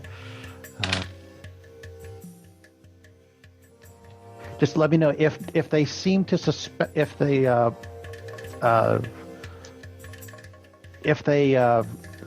like come to investigate. I would like to be able to react to that. I say. Yeah, I mean, if they start to move in your direction, you can identify that, certainly. So I need you to make stealth checks for your constructs. Oh, right. It's not very good at taking track of Are those with advantage? Yes, they are. Yeah. Let's see. SDO1 got a 19. GH88. That was cocked. They almost always roll well, the constructs. Got a 10. 10, okay. All right, so the Colossi mummies, the laborer mummies come in and they take some things out of crates. They take out some wrappings. They take out what look like maybe some sort of incense. Bags of some kind of granular material. You're not really sure exactly what it is, but the way the bags kind of move and they flick them over their shoulder, you think there's some kind of like granular contents inside the bag, and then they leave. So you're now alone in this big storage area once again. The DC wasn't really high on that one, so Okay. Okay. you guys have lots of cover. Kind of look at Strax and say, you want to just do a quick check-in with Hal, and then do we want to either just hide here, or maybe the little dimensional thing you can create to take a short rest before we move on and try to see if we can find a stone? Or does anybody else have other ideas? Well, we don't know, first of all, if they're going to be able to hear us communicating with the ship, so maybe that might not be the best plan to do. Well, they were able to hear us when we were inside the envelope. So it stands to reason that they'll probably be able to hear us from inside the pyramid. I'm talking about the enemy. I'm saying talking about us talking in the middle of a room that people Right. might be coming in and out of. Well, we whisper like we've been doing here, talking anyway. So But my biggest concern is that we have to find some place or some way to figure out where this is so we could destroy this ship. Otherwise, they're just going to keep doing what they're doing to other people. So we Well, he have to didn't- stop them. He didn't say that it would destroy the ship. He said that it would take down the air envelope so we can escape. I still like to blow up the ship. I like the idea of destroying the ship, but I don't know if we'll be that lucky. Yeah. But I still think we should tell Hal that we've encountered an enemy race so that they don't potentially bumble into the air bubble trying to investigate what's happened to us. So at least they know to stay out. I mean, with the volume that you're talking now, there's no reason why you can't talk at the same volume with Hal. Maybe they've heard No. of this race. I don't know. Well, it's not like they don't know we're here, so might as well. Hey, Hal. Yes, Trax? Hey, just checking in, letting you know we're still alive. They That's can't good, find Strax. it. Yep. You might want to make sure that you keep the ship away from this thing. We don't want the crew to get mummified. Mummified Strax? Yeah. Yes. Yeah. Or apparently we found ourselves a city ship full of mummies, and we're trying to not become one of them for right now. So I'll keep you posted. Thank you, Yeah, tell- Strax. I'll tell Braun.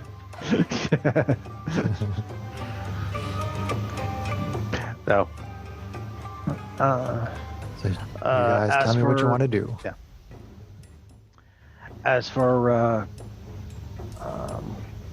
hopping up into my little dimension to rest in, I'd rather not. If we can do it, I can only do that one more time, and I'd rather we'll try to save it for when we really need it. Okay. I mean, Arvine is not bloody, but she's looking pretty rough. But we can So- still. I mean, Well, I can we still try spend to take a break. some and points to heal if I need to. No, Worst case But- scenario, I'll pop it open if we need to, but Yeah. but I think we should try without it first. I kind of put a hand on Matisse's arm and say, Matisse, I know you well enough to know that healing ability you have can also cure diseases. And that disease that our friend here has described sounds pretty terrible. So I would hold your resources for that in case we need it. I mean, if we take a short rest, whether we hide or not, we could use hit dice. How many people could stand to heal besides me? If it's just me, I'd say we move on and we'll I deal could use with it. I could use a break. Okay.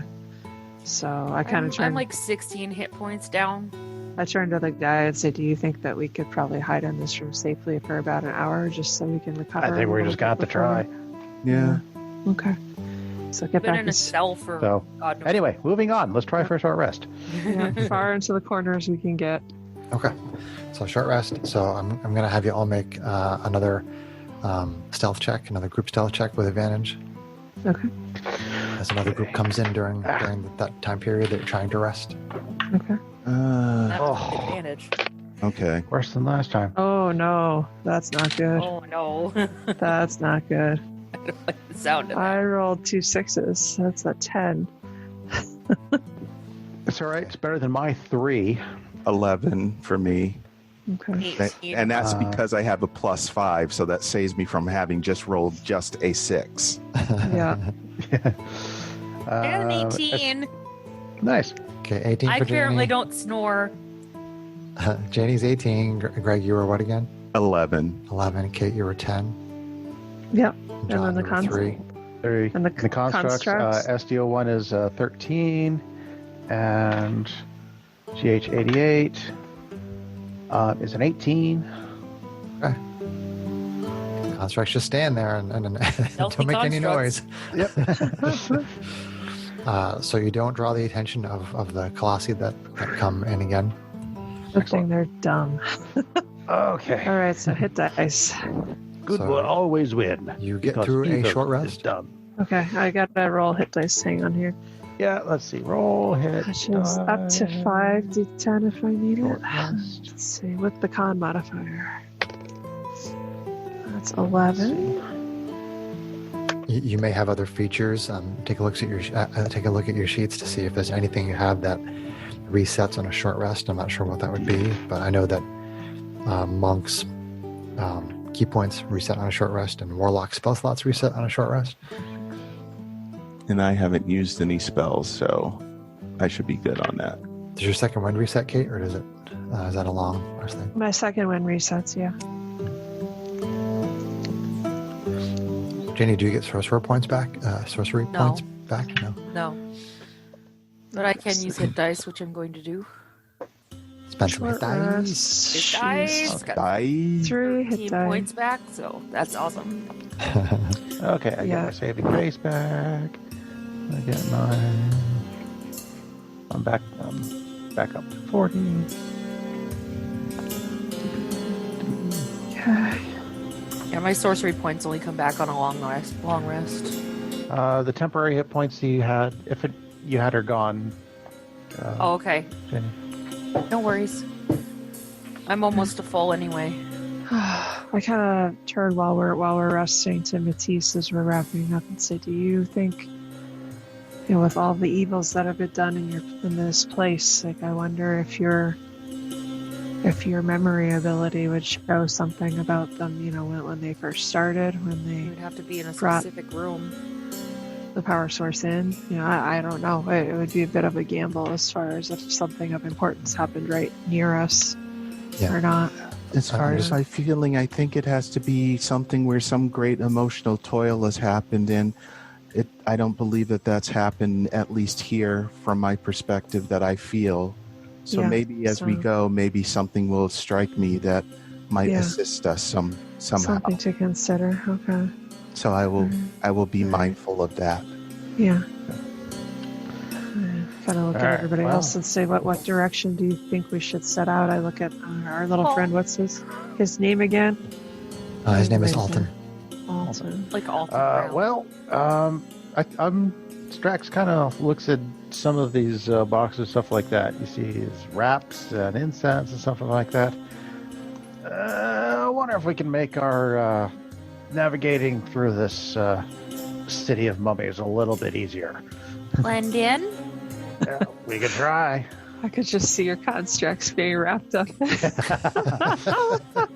Little creepy dog. Clunk, clunk, clunk, clunk, clunk. I think it would be, I'm hoping that they'll pass just because they're mechanical. it'd be hard for a 7-foot blue chick to try to do it. Well, if we wrap you fully in gauze, nobody will Little be bit of able to see gauze, that little you're bit of blue. incense. Yeah, wrapped in Yeah. gauze, a little bit of incense to disguise, make us smell like a Mummify me! Do they Mummify me! Are there any I extra mean, I know they smell, but do sashes, they Chris, smell? so that we could put on sashes that are like blue to indicate that we're warriors, so that our weapons hopefully don't stand out as much? Well, are you looking in the crates? You have to tell me Yeah. what's going on. I have no idea what's happening Yeah. right now. I would. Arvine would start looking through the crates to see if she can't find any sashes. Like we know we saw them take the wraps out of certain crates, so we know where that is. Okay, so But, make an investigation check. Sure. And I'm helping you with that. Okay. Okay, if you want to make it with advantage, you can do that. Okay. Actually, Strax, Unless you'd rather would. help me. I'll help you with investigation. I'm better on the perception side, Okay. looking rather than touching.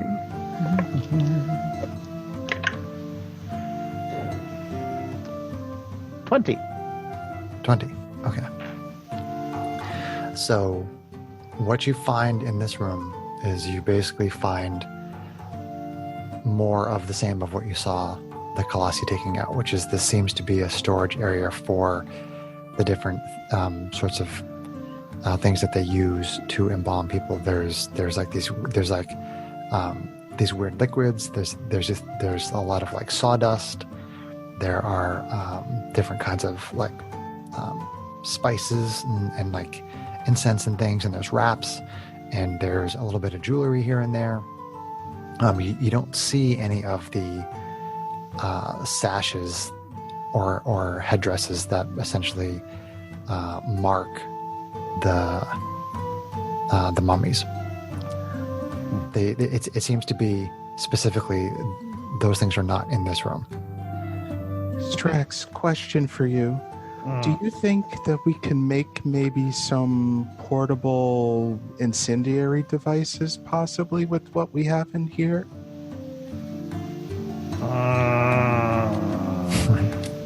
And What can the artificer artifice? Sawdust is The very artifice- flammable. Yeah. I mean, You want to make like Molotov cocktails? Like, Fire making devices, because we've seen that fire is awesome, Janie. Yeah. We need to burninate them all. And if we can start some distractions by setting things on fire, that would help us out. And quite a bit. otherwise, I take some of the wraps and kind of go to Matisse and say, here, let me at least start covering all your armor with the fabric, so at least you don't stand out as much. I mean, it would. Everybody yeah. else. Yeah. As for whether or not Strax could do it, it would mostly be at this point. I mean, I have Tinker's tools and proficiency in them. It would just be a question of whether or not the materials are on hand. Yeah, if you had detonators on you, right, then that would be like you could make sawdust bombs or something. It's tricky. Okay, so you guys rested, you guys investigated, and you found lots of mummification stuff Yeah, that didn't and- include the markings of the individual types of Right. mummies. But I think we're Well, still wrapping everybody up to make them look more Right. mummy-like, because we agree with Strax that that's a great idea. Okay, so you're all Um, trying to disguise yourselves as mummies. And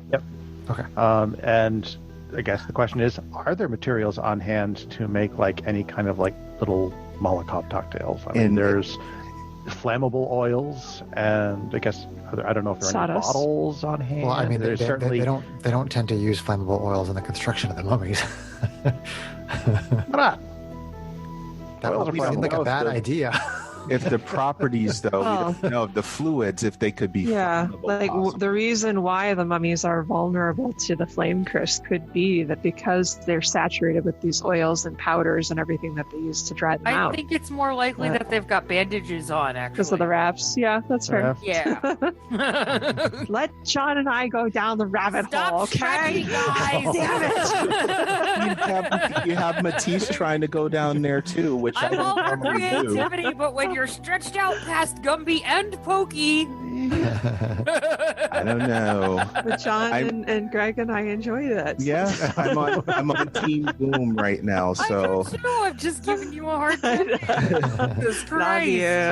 you. Okay, so again, keep in mind that you're going to have a dog wrapped in wraps. Well, I was thinking of just not having them wrapped up, just leaving the constructs as constructs, The because serpents. Yeah. yeah, I mean, I would assume that, I mean, at least Strax would make the assumption that, I mean, mechanical machines aren't something that can be mummified, but they probably are not unique. I kind of look okay, at so let me give you maybe a little bit more of a picture as to what has happened. I mean, since you docked and you were taken by that group to see Rothotep, you spent a lot of time moving through this entire city-sized pyramid ship, and what you saw during that time, like you've probably been in here now for probably close to 2 hours, which includes the short rest you just took. Mhm. So, during probably like the 30 or 40 minutes that you were being brought all around and up and down and to the cells and stuff like that, you essentially saw just mummies. You saw mummies, you saw work areas. You think maybe there are floors that are dedicated to the embalming process, and you didn't see anything like SDO1 or GH88. You didn't see any sort of constructs or anything like that. No automatons, no constructs. It was mummies. It was lots of carvings in the walls. Statues of different figures, and areas dedicated to different functions. Some areas had mummies that were training for battle, and again, some areas were for embalming, and some seem to be more like ship operations and things like that. So it's reasonable to assume that the constructs are going to stick out, because you've seen Is nothing else there- like that here anywhere in the time. Well, you've we been could here. I we kind could of still raise wrap them up then. Give it a try. you could wrap up GH88 and he'd probably pass. SDO1 Yeah, I mean, either could we make him look more like one of their godlike statues of the dogs, or if he Maybe we can put hides him in the sack. is I there was just gonna space say, can in we your put him in a sack portable to hole, hide? or- Is there space in your sack to have him hide, and then he could hop out if we get There's him? always space in John's sack. Cue sack jokes. I don't know. I don't think a bag of holding works that way. I think you have to actually have something that fits in through the mouth of the bag. Oh, why don't you read it? Yeah. You I don't can know. put Oh, pretty let's find big it. things. Yeah, the space is quite large. Oh, the space It's inside. bigger on the sure. inside. John's sack's pretty big. Oh, I mean, I'm just going off memory where we've had other campaigns where putting people in a bag of holding was a serious conversation. Well, no, that was at was a portable portable hole. A little bit Okay. different. The portable hole. Uh, I thought in stretched. points of light we had a bag of It holding got in the bigger. conversation. Maybe I'm wrong. John's now portable we're hole is pretty holes big. getting bigger now. Okay. Holes stretched to the limit. Chris's butt is a portable hole. For poop. Yeah. True. It's a one-way holder. Our baby is going to have a portable The hole. official description- Lots of poop Yeah. production. Go ahead, John. The official description does not say. It just talks about the interior of the bag. The bag has an interior space considerably larger than its outside dimensions, roughly 2 feet in diameter at the 2 feet in diameter at the mouth and 4 feet deep. So STO1 should be able to Which squeeze can hold through up to that. 500 pounds. A 2-foot diameter tube is sizable enough for any person, or probably a smaller mid-sized dog to get through. Could Even a a large dog. medium-sized creature squeeze Yeah. through that?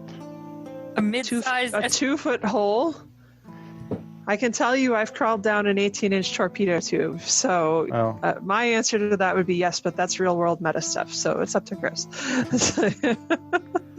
I would say it would take a little bit of effort, but you could probably Shove him in! Shove him in! you could probably shove him in there.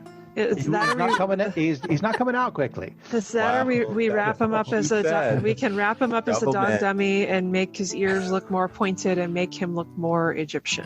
But Those then are how would kind of how would we the two- move him? Well, He'd we still can- have to walk. He'd have to walk. Yes, so it might draw more attention. Oh, he That's- can't walk That's the worry. Oh, so Yeah, so probably hiding him is still safer. Lube him up and Well, shove him in. we can give it a try. What else have I actually? So you can hold up to. See his butt and his Actually, feet sticking out bag the can end of hold the to thing. 500 pounds. How much does it weigh? He shouldn't weigh that much. Let's see. He's solid steel, honey. Yeah, He probably weighs a lot. he's a medium-sized creature, but solid steel. Medium-sized metal creature. He probably weighs more than 500 pounds. And if we try to stuff him in Okay. the bag, we destroy the bag. Okay, so then the best bet is that we wrap him to look like. Hold on. I don't know that a dog-sized construct would weigh 500 pounds. Big dog, medium-sized creature. Medium-sized creature. Yeah. I was thinking maybe he might weigh 300 pounds. I mean, isn't there a weight on GH88? Didn't I put a weight on? On GH88, I'm pretty sure I put a weight in his description, just for reference point. Use it as a comparable. 5'8" and 200 pounds 200 pounds. is what you said GH88 is. 200 Right. pounds is a fairly densely built being at 5'8". Yes, that's yeah. Right. Alright. So I mean, SDO1 wouldn't be probably any more volume, overall than GH88. So I would say that he would be able to fit inside the bag holding. Okay, we just couldn't get him out quickly. All right, well, I don't see. all any right, other choice. SDO1, get in the sack. Sorry, puppy. Kind of put a comforting hand on Janie's shoulder. Do you have anything else in the bag at the moment? He has airplane ears. No,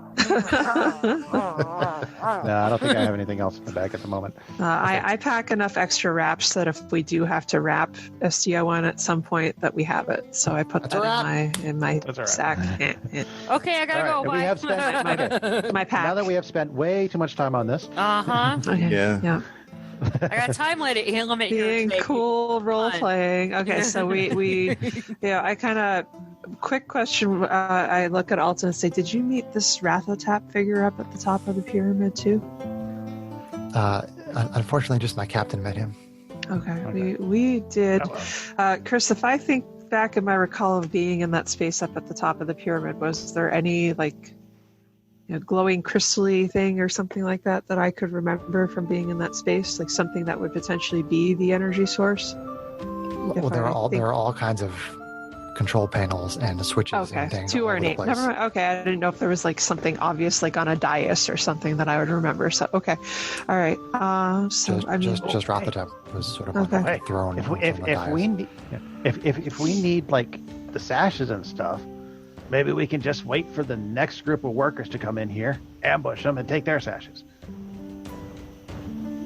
We could do that. We could, but it would be wasting time that we could be finding the controls for the shield. What do the rest of you guys think? Well, a little bit of time spent now. I'm not give us a lot of time opposed to later. it. How soon will those workers be missed? I guess. How long? How frequently, roughly, did they come in? They probably came in about an hour apart. Okay. I'm not opposed to By it. the time we get ambushing the ourselves next all wrapped set. up. Yeah. Yeah, we could ambush the next set and take the sashes and then hide the body. Well, the bodies go to dust, right? So that'll be. Okay. So sounds like a plan. SDO1 is in the bag of holding. That's You guys are all wrapped up, Mm-hmm. and you tried your best to disguise yourselves as mummies. Yeah. And now your plan is to wait to ambush some of the Colossi mummies. The workers, yeah. The workers. Okay. 'Cause hopefully they're crunchy. Okay. So you wait around for probably again close to another hour, and a group of the Colossi come in to grab some more supplies. Okay. So let's have all of you make stealth checks again in order to see if you were able to surprise them. Okay. With advantage or? Yes. Well, as long as you're behind the crates. As long as you're behind Yeah. the crates. If Okay. you're like So still standing out regular there Yeah. army, but dressed as mummies, then no. Yeah. at least it's not disadvantage. Yeah. Oh, much No, better. I'm behind the crates. Oh, nice. Janie, 14. 14. And Matisse, 17. 17. Okay. And Arvine 24. and Strax 18 and GH88 and JJ88. is 21. No, okay. So you have no trouble basically disguising yourselves and basically setting an ambush for the Colossi that come in. So then we will go into combat, and you guys will all get to go first, and the Colossi will Okay. not go until the second round. Okay. As a matter of positioning, Chris, if it was possible, Arvine would probably have tried to stage herself behind crates so that she could step out into the doorway and basically cut off a path of retreat from the storeroom. That's fine. Okay. But Okay. just, the place where you're ambushing them is deep within this room. Okay. So, are you over by the door, or are you with them in the ambush? I guess with them in the ambush, but towards the door. Okay. Like on the side of the group. that's- Between yeah. them and the door. Yes, thank you, John. Words. My pregnant lady brain. So we're essentially surrounding them. You're surrounded. Okay. So, initiative, Janie. Oh, der. 11. 11. Matisse, 21. 21. Arvine 17. and Strax. 16. And Ruffian. So I'm 8. Alton's Yeah. probably hiding in the corner. Yeah, he is cowering. And mummies. Okay. So the initiative order, although the mummies won't be in the first round, are Matisse, mummies, Arvine, Strax, Janie, Ruffian.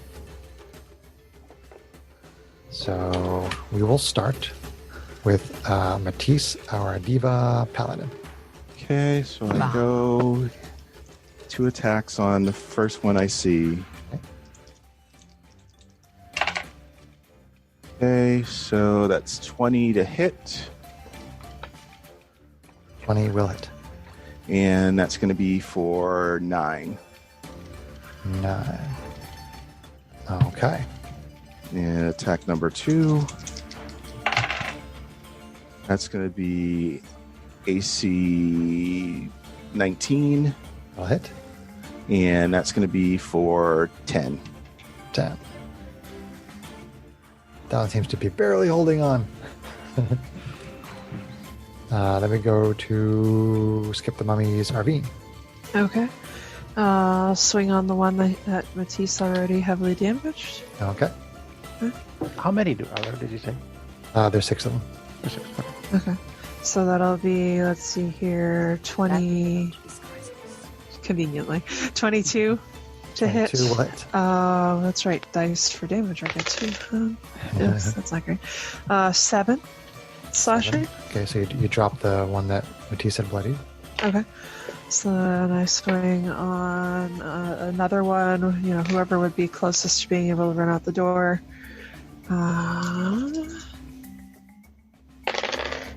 It's going to be for AC 17 Connect. for 6 slashing. Very 3. Okay, so they're still resistant, even the worker class. Good to know. Yeah. And then whip up with the offhand attack. Okay. And that's a 1 on the dice. So getting used to the wrappings. Slip and miss. All right, Strax. All right. Goblin Artificer. Oh, the one that's already been hurt. All right. I guess so. Fire missile number 1. Fire muscle number 1. 22 Hit. for 9. 9. Bloodied. Fire missile number 2. 24 24 hits. for 8. 8. Goes down. All right. And move on to the next one. Fire Move on missile to the number 3. Flying dice. Don missed his dice 21. tray again. 21. For 7. 7. Okay. Bam, bam, bam. Good job. There we go to Janie, Kalashtar Sorceress. Whoosh. Burning Whoosh. hands. Burning hands. Dexterity saving Save. throw. Fail. Fail. Fail.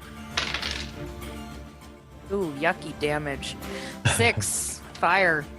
6 Aw. fire. Okay, you burn up one of them and you bloody 2 of them. It was a 4, a 1, and a 1. Sorry. That's okay. Still did Wild good. Surge. Oh. Oh, Well, at least she has the option to reselect if it's something really bad. Still settling.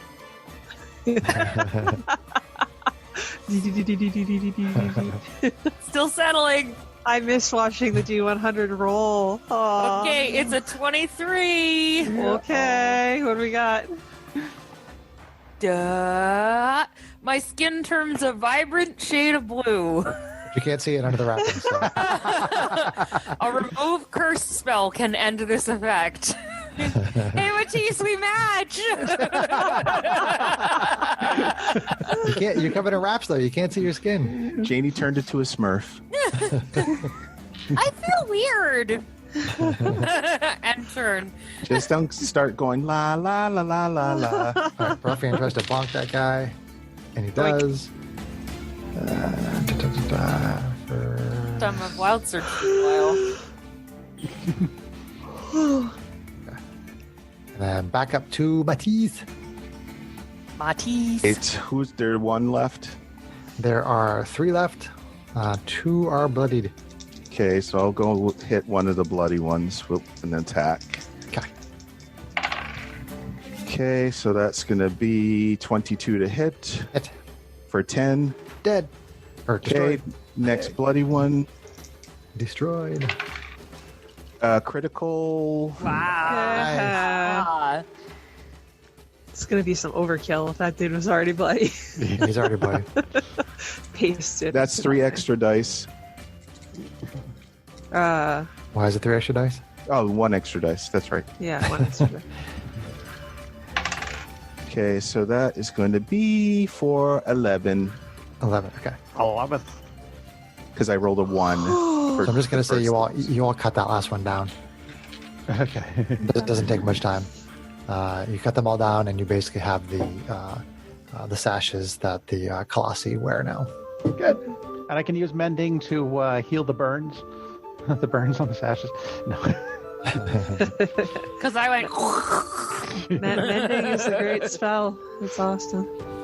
Can you turn me not blue? So Well, you are all disguised as the worker class of mummies. Okay. And what I would like is for all of you to make a deception check for me. Oh boy. With advantage? Deception. Because we got the Advantage? sashes? No, this is just straight. Oh boy. Hey, what dice is going to be nice to me That's right not now? going to go well. No, that's not going to go well. Yeah. I got an 8, so Oh, I got a 13. Oh, I got a 22. What do you know? well, I wouldn't think it would work for me being a tall blue thing. roll Well, for there are mummies of years? different heights, Greg. Yeah, they're all different races that these people Well- have been capturing. Yeah, Greg, I'm I'm just just doing deviating this it? from my mind's perspective. Janie, what was your deception? 24. Nice. I High have five, girls. I have proficiency in deception, so. Do you want me to roll for GH88? Yes, please. Plus charisma 0, 12. 12. Okay. All right.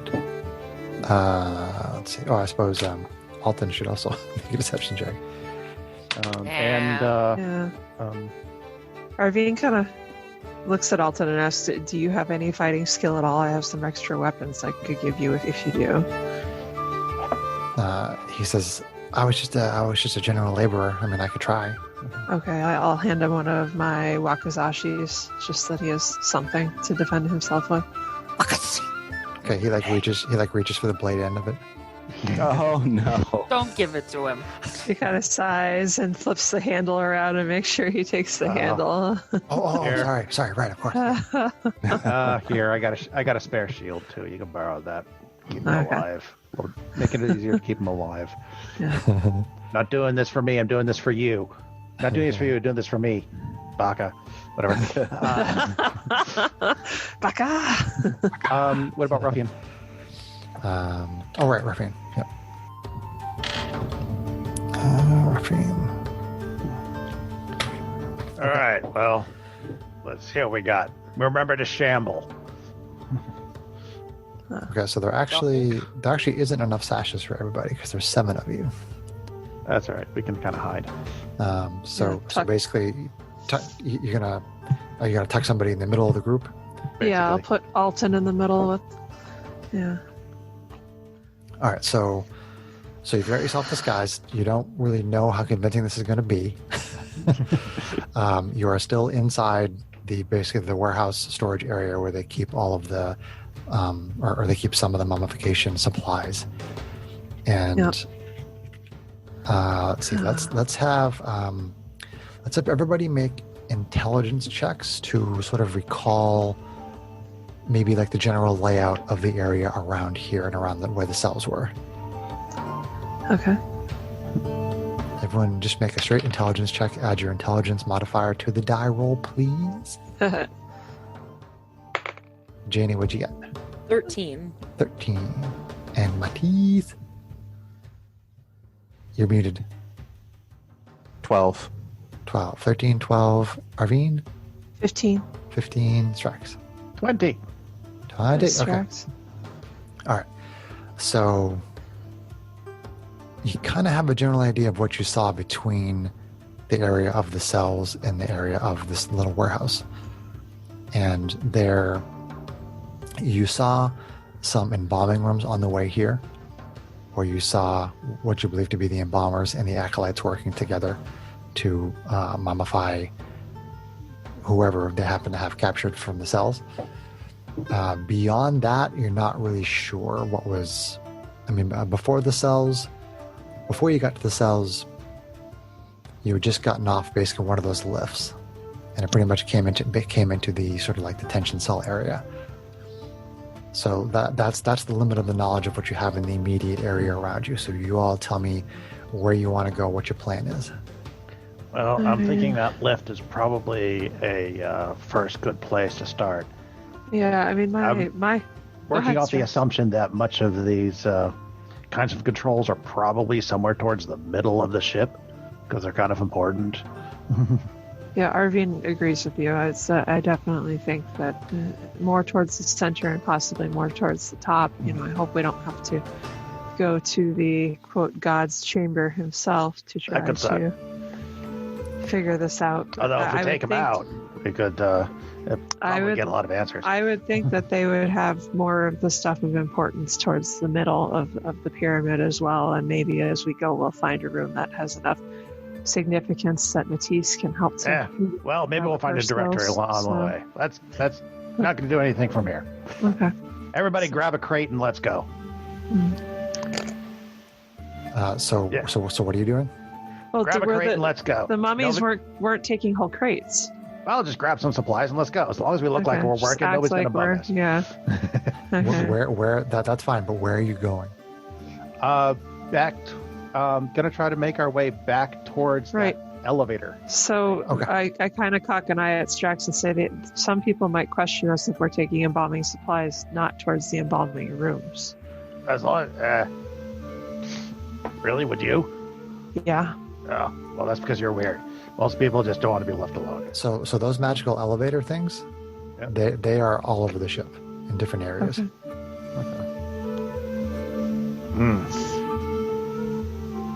Listen, Okay.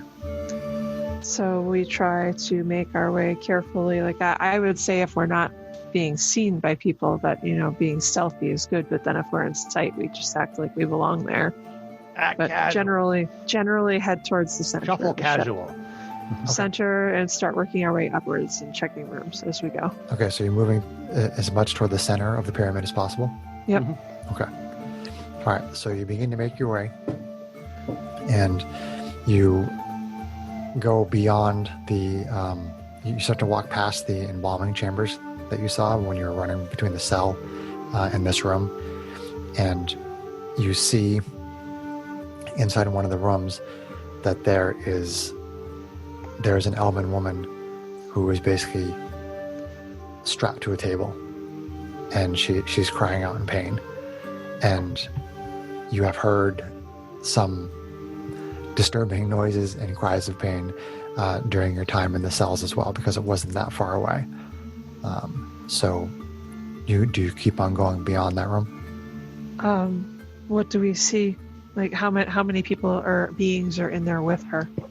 It looks like there's mummies. one embalmer and there's one acolyte.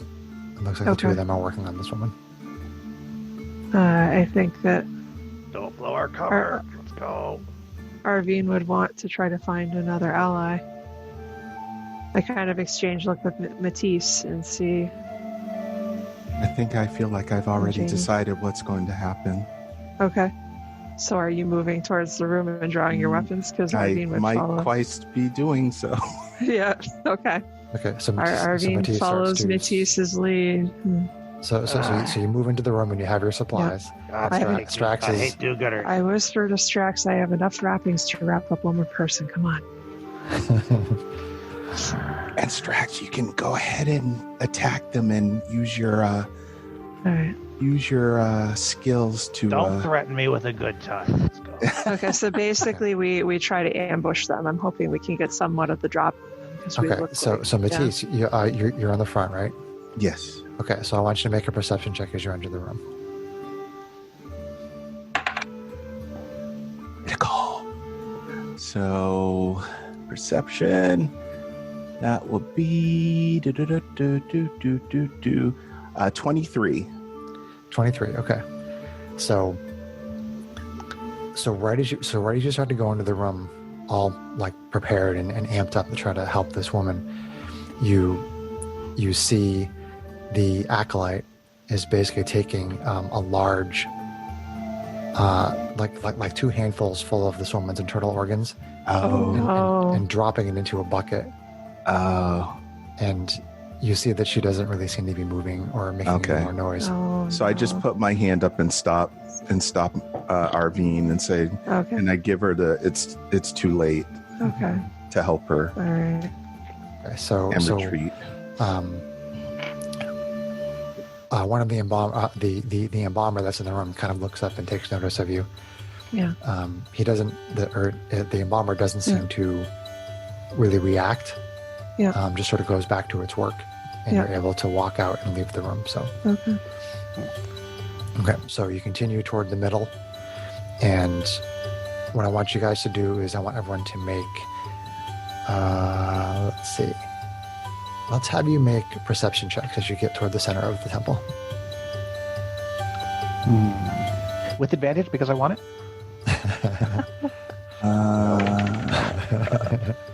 Maybe two. 16. 16. All right, Jenny. 20. Oh, that's good. Not today. Irene. 6. 6. Oh, jeez. Strax. Wraps fell down in my eyes, and I'm just too much struggling with them. I literally rolled a 3. So I rolled a 1 on the dice. I my also rolled a passive 1 on the dice. My passive is 12. Okay, so Janie, you start to see these I mean, all the walls are covered with all these sort of like hieroglyphics, all these different symbols and whatnot, which you're not sure if it's a language or not, but you're pretty sure that it is some kind of a language. But I mean, it's literally covering the walls over every inch of this entire complex, and you start to notice like a pattern in certain ones which you think are sort of like signs, like directions, like hall street markers. signs? Yeah, things like that. A directory. Told you. So what I would like you to do is let's see, what kind of skills do people got? Actually, no, I got mad skills is what I got. why don't you make an investigation check to try to see if you can figure out something about these markers. Okay. If you point it out to me, I could help you. If you want to point it out to Strax, the two of you can work together. Well, my and you voice can- is going to come into my brother's mind, and I'm going to say, Oh, yeah, I keep forgetting you do that. brother, I'm noticing some patterns in this. Can you help me look? Okay, so make investigation with advantage. If you want to have Strax do it, you can. Whichever one of you wants to do it can do it. I rolled a 17 17, with okay. advantage. With advantage, okay. All right.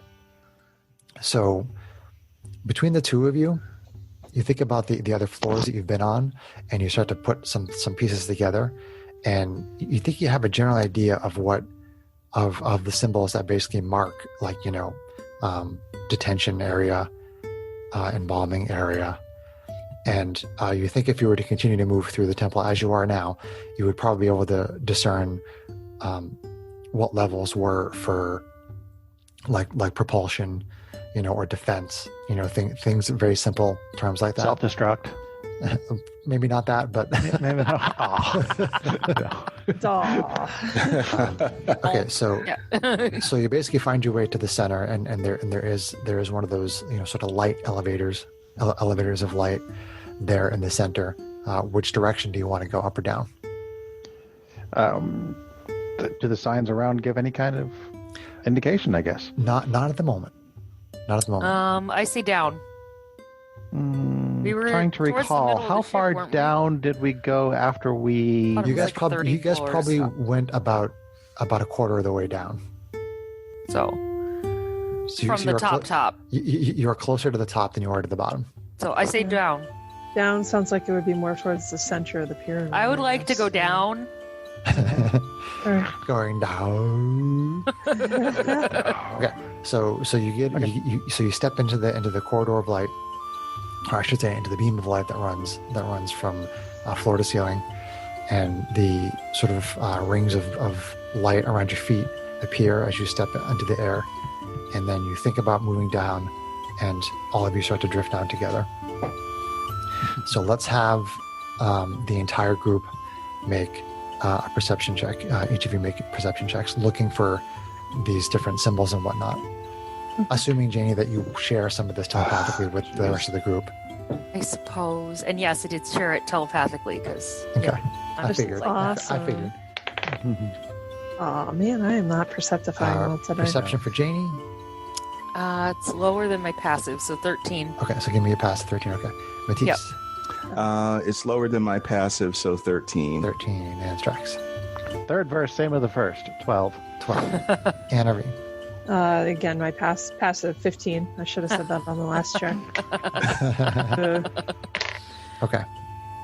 So 15's not a bad passive. no, 15 No, isn't it's bad. not. Yeah, So you get down maybe like another 30 or 40 floors, and Arvine, you see a symbol that you haven't seen before. You don't know what it is. You haven't been able to piece it together with the group, but it's something different at least, and you know that's not a symbol you've seen before.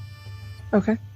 So I kind of will us to stop. Is that how it works? It's like a mental thing. Yeah. If you just Okay. think about it, So I will us to stop and kind of whisper to Janie and say that symbol's different. That's- Daniel wander off the okay, so get off pillar of light. to investigate. All right, Yeah. so the group gets off. So you can make investigation checks if you want to work together. You can do it Okay. with advantage. He said the group Okay, gets I off. think. So Janie, I'll help you. Matisse, can you help Strax? I think they're both better investigators. Yes, than I'm we not. are. I get a Yeah, minus so- on it, so. All right, so Janie, I'll help you. Okay.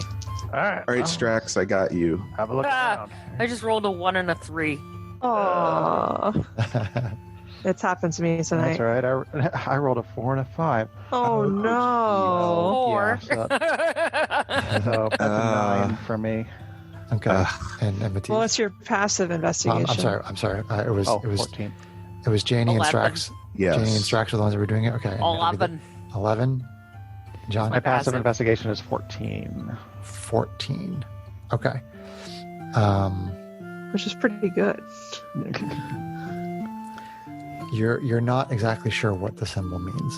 Mm. You're trying to figure it out, but you don't know what it is indicating. You know it's not embalming. You know it's not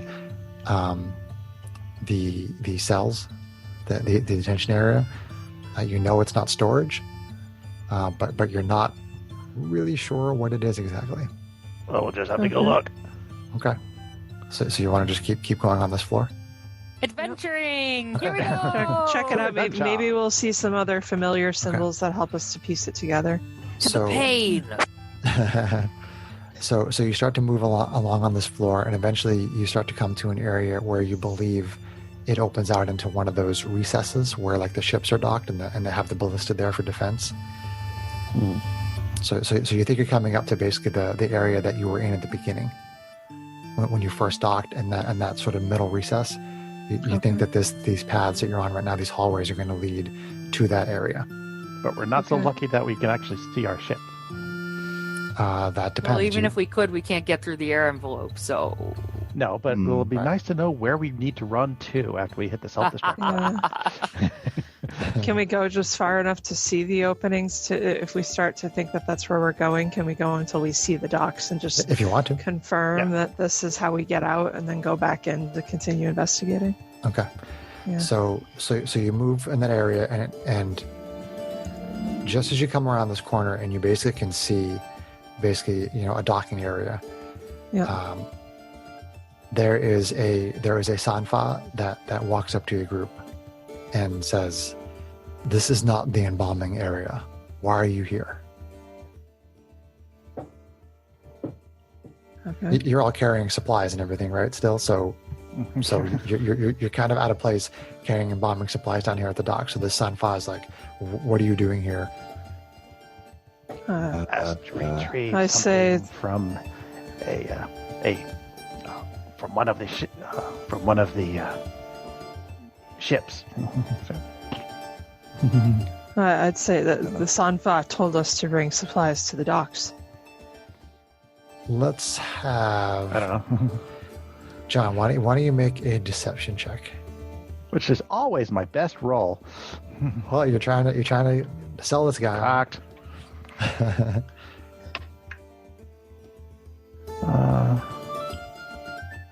16. 16. He stops for a moment and considers, and you think that maybe he's not. You think that maybe it is not trusting you, but the only thing that it says back to you is it says, "Return to the upper levels where the embalming is," and he just points back down the hallway that you came. Keep up the disguise.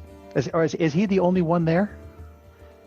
Well, I mean, there's a group of I can't remember my own dudes. He's in sight of the warriors. Is that right? Correct, The Ankana. Yes, he has a regiment of Ankana that are maybe like 30 feet away from him.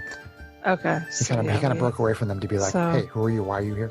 Right, so Arvine kind of like inclines her head like a respectful bow and turns then around let's to just head turn back around. towards the middle of the ship.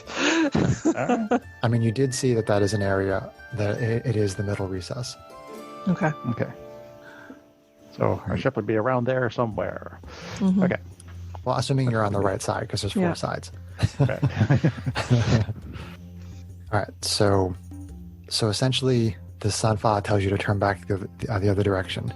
So you are all disguised as mummies, and you're trying to make your way through this pyramid ship, city ship, and we're going to, as you head back down that corridor, we're going to end for this session, and we'll pick up in the next session as you continue to try to figure out a way to stop the air bubble from preventing ships to go through, which I believe was one of your goals. Yes. And whatever Yes. other sort of goals you guys have, we will continue with that in the next session. Woohoo! And I would like to Get to blow up the ship. I would like to mention that I'm going to modify the way that we're doing leveling and experience, because Okay. I mean, most of the time that I've been playing D&D, it's been a weekly thing or very close to weekly thing. And even in those sessions, using XP on a weekly game, it still took a very long time to level, and it wasn't something that most of the players in our games really enjoyed. And I know there's lots of other ways of doing it, but I've looked through them all, and I've decided to go back to a session-based advancement system. But the way I'm going to do it this time is that we're going to have you guys level every 3 adventures. That's the way it's Okay. going to work. That doesn't sound too bad. Okay. And I was, Okay. yeah. 'Cause And- I was a and little the- concerned about every adventure. Was no, too it's bad. not every adventure. It's going to be every three sessions you guys are going to level. And once we shift from this campaign to a different campaign, which isn't coming right now, but when we do that, what I'll probably do is I'll probably start the campaign at 5th level. Everybody will make 5th level characters, and we will do the advancement every 3 sessions from that point forward. So we could play for about a year and a half and get somewhere around 16th, 17th level, if I did my math correctly. And if we wanted to extend it out and go higher level and go to 2 years, we could. If it wound up being a little bit shorter and we were like 14th level or something and we stopped the campaign at that point, that would be fine. But I feel like that like 5 to 15 level range is probably where most D&D is played, and doing it this way will probably keep it along those lines. Yeah, That sounds good. sounds cool. Okay. So I want you to all go to 6th level right now. If you want to roll your hit points for me. Okay. Yay, 6th level! Oh, I get some good stuff now. 6th Yeah. level. Now you get your saving throw, or Greg. Now you get it. Yes, now. That's And awesome. I'm getting average for hit points. Have your hit points. Okay. All right. How So about you, manage- Garg? Oh, hit point. So mine's a D8. Is yours a D8 2 strikes? It is a D8, yes. Okay, so Or you're is it a getting, D10? All right, I'm getting So, average. I'm not sure if D10. I've explained this to the listeners, but D10. but basically when people roll for hit points in my campaign, they can't roll less than the average, which is half of the die plus 1. If they roll less than that, then they take the average and then add their con mod on top of that. It's like for the D8, Ugh. I get All right, so I have to 5 take plus my con, so another the 7. average. So 6 Yep. plus my con, so it'd be 8. And Janie got 3 plus her con, right, for the wizard? Or Well, I rolled a sorcerer? D6, so average is 4 on that, right? Correct. Yes. Okay. All Oh, right, I so get ability score. let's say goodnight to the listeners. Good night. Good night, listeners. Good night. Thank you for listening. See you later. We love you.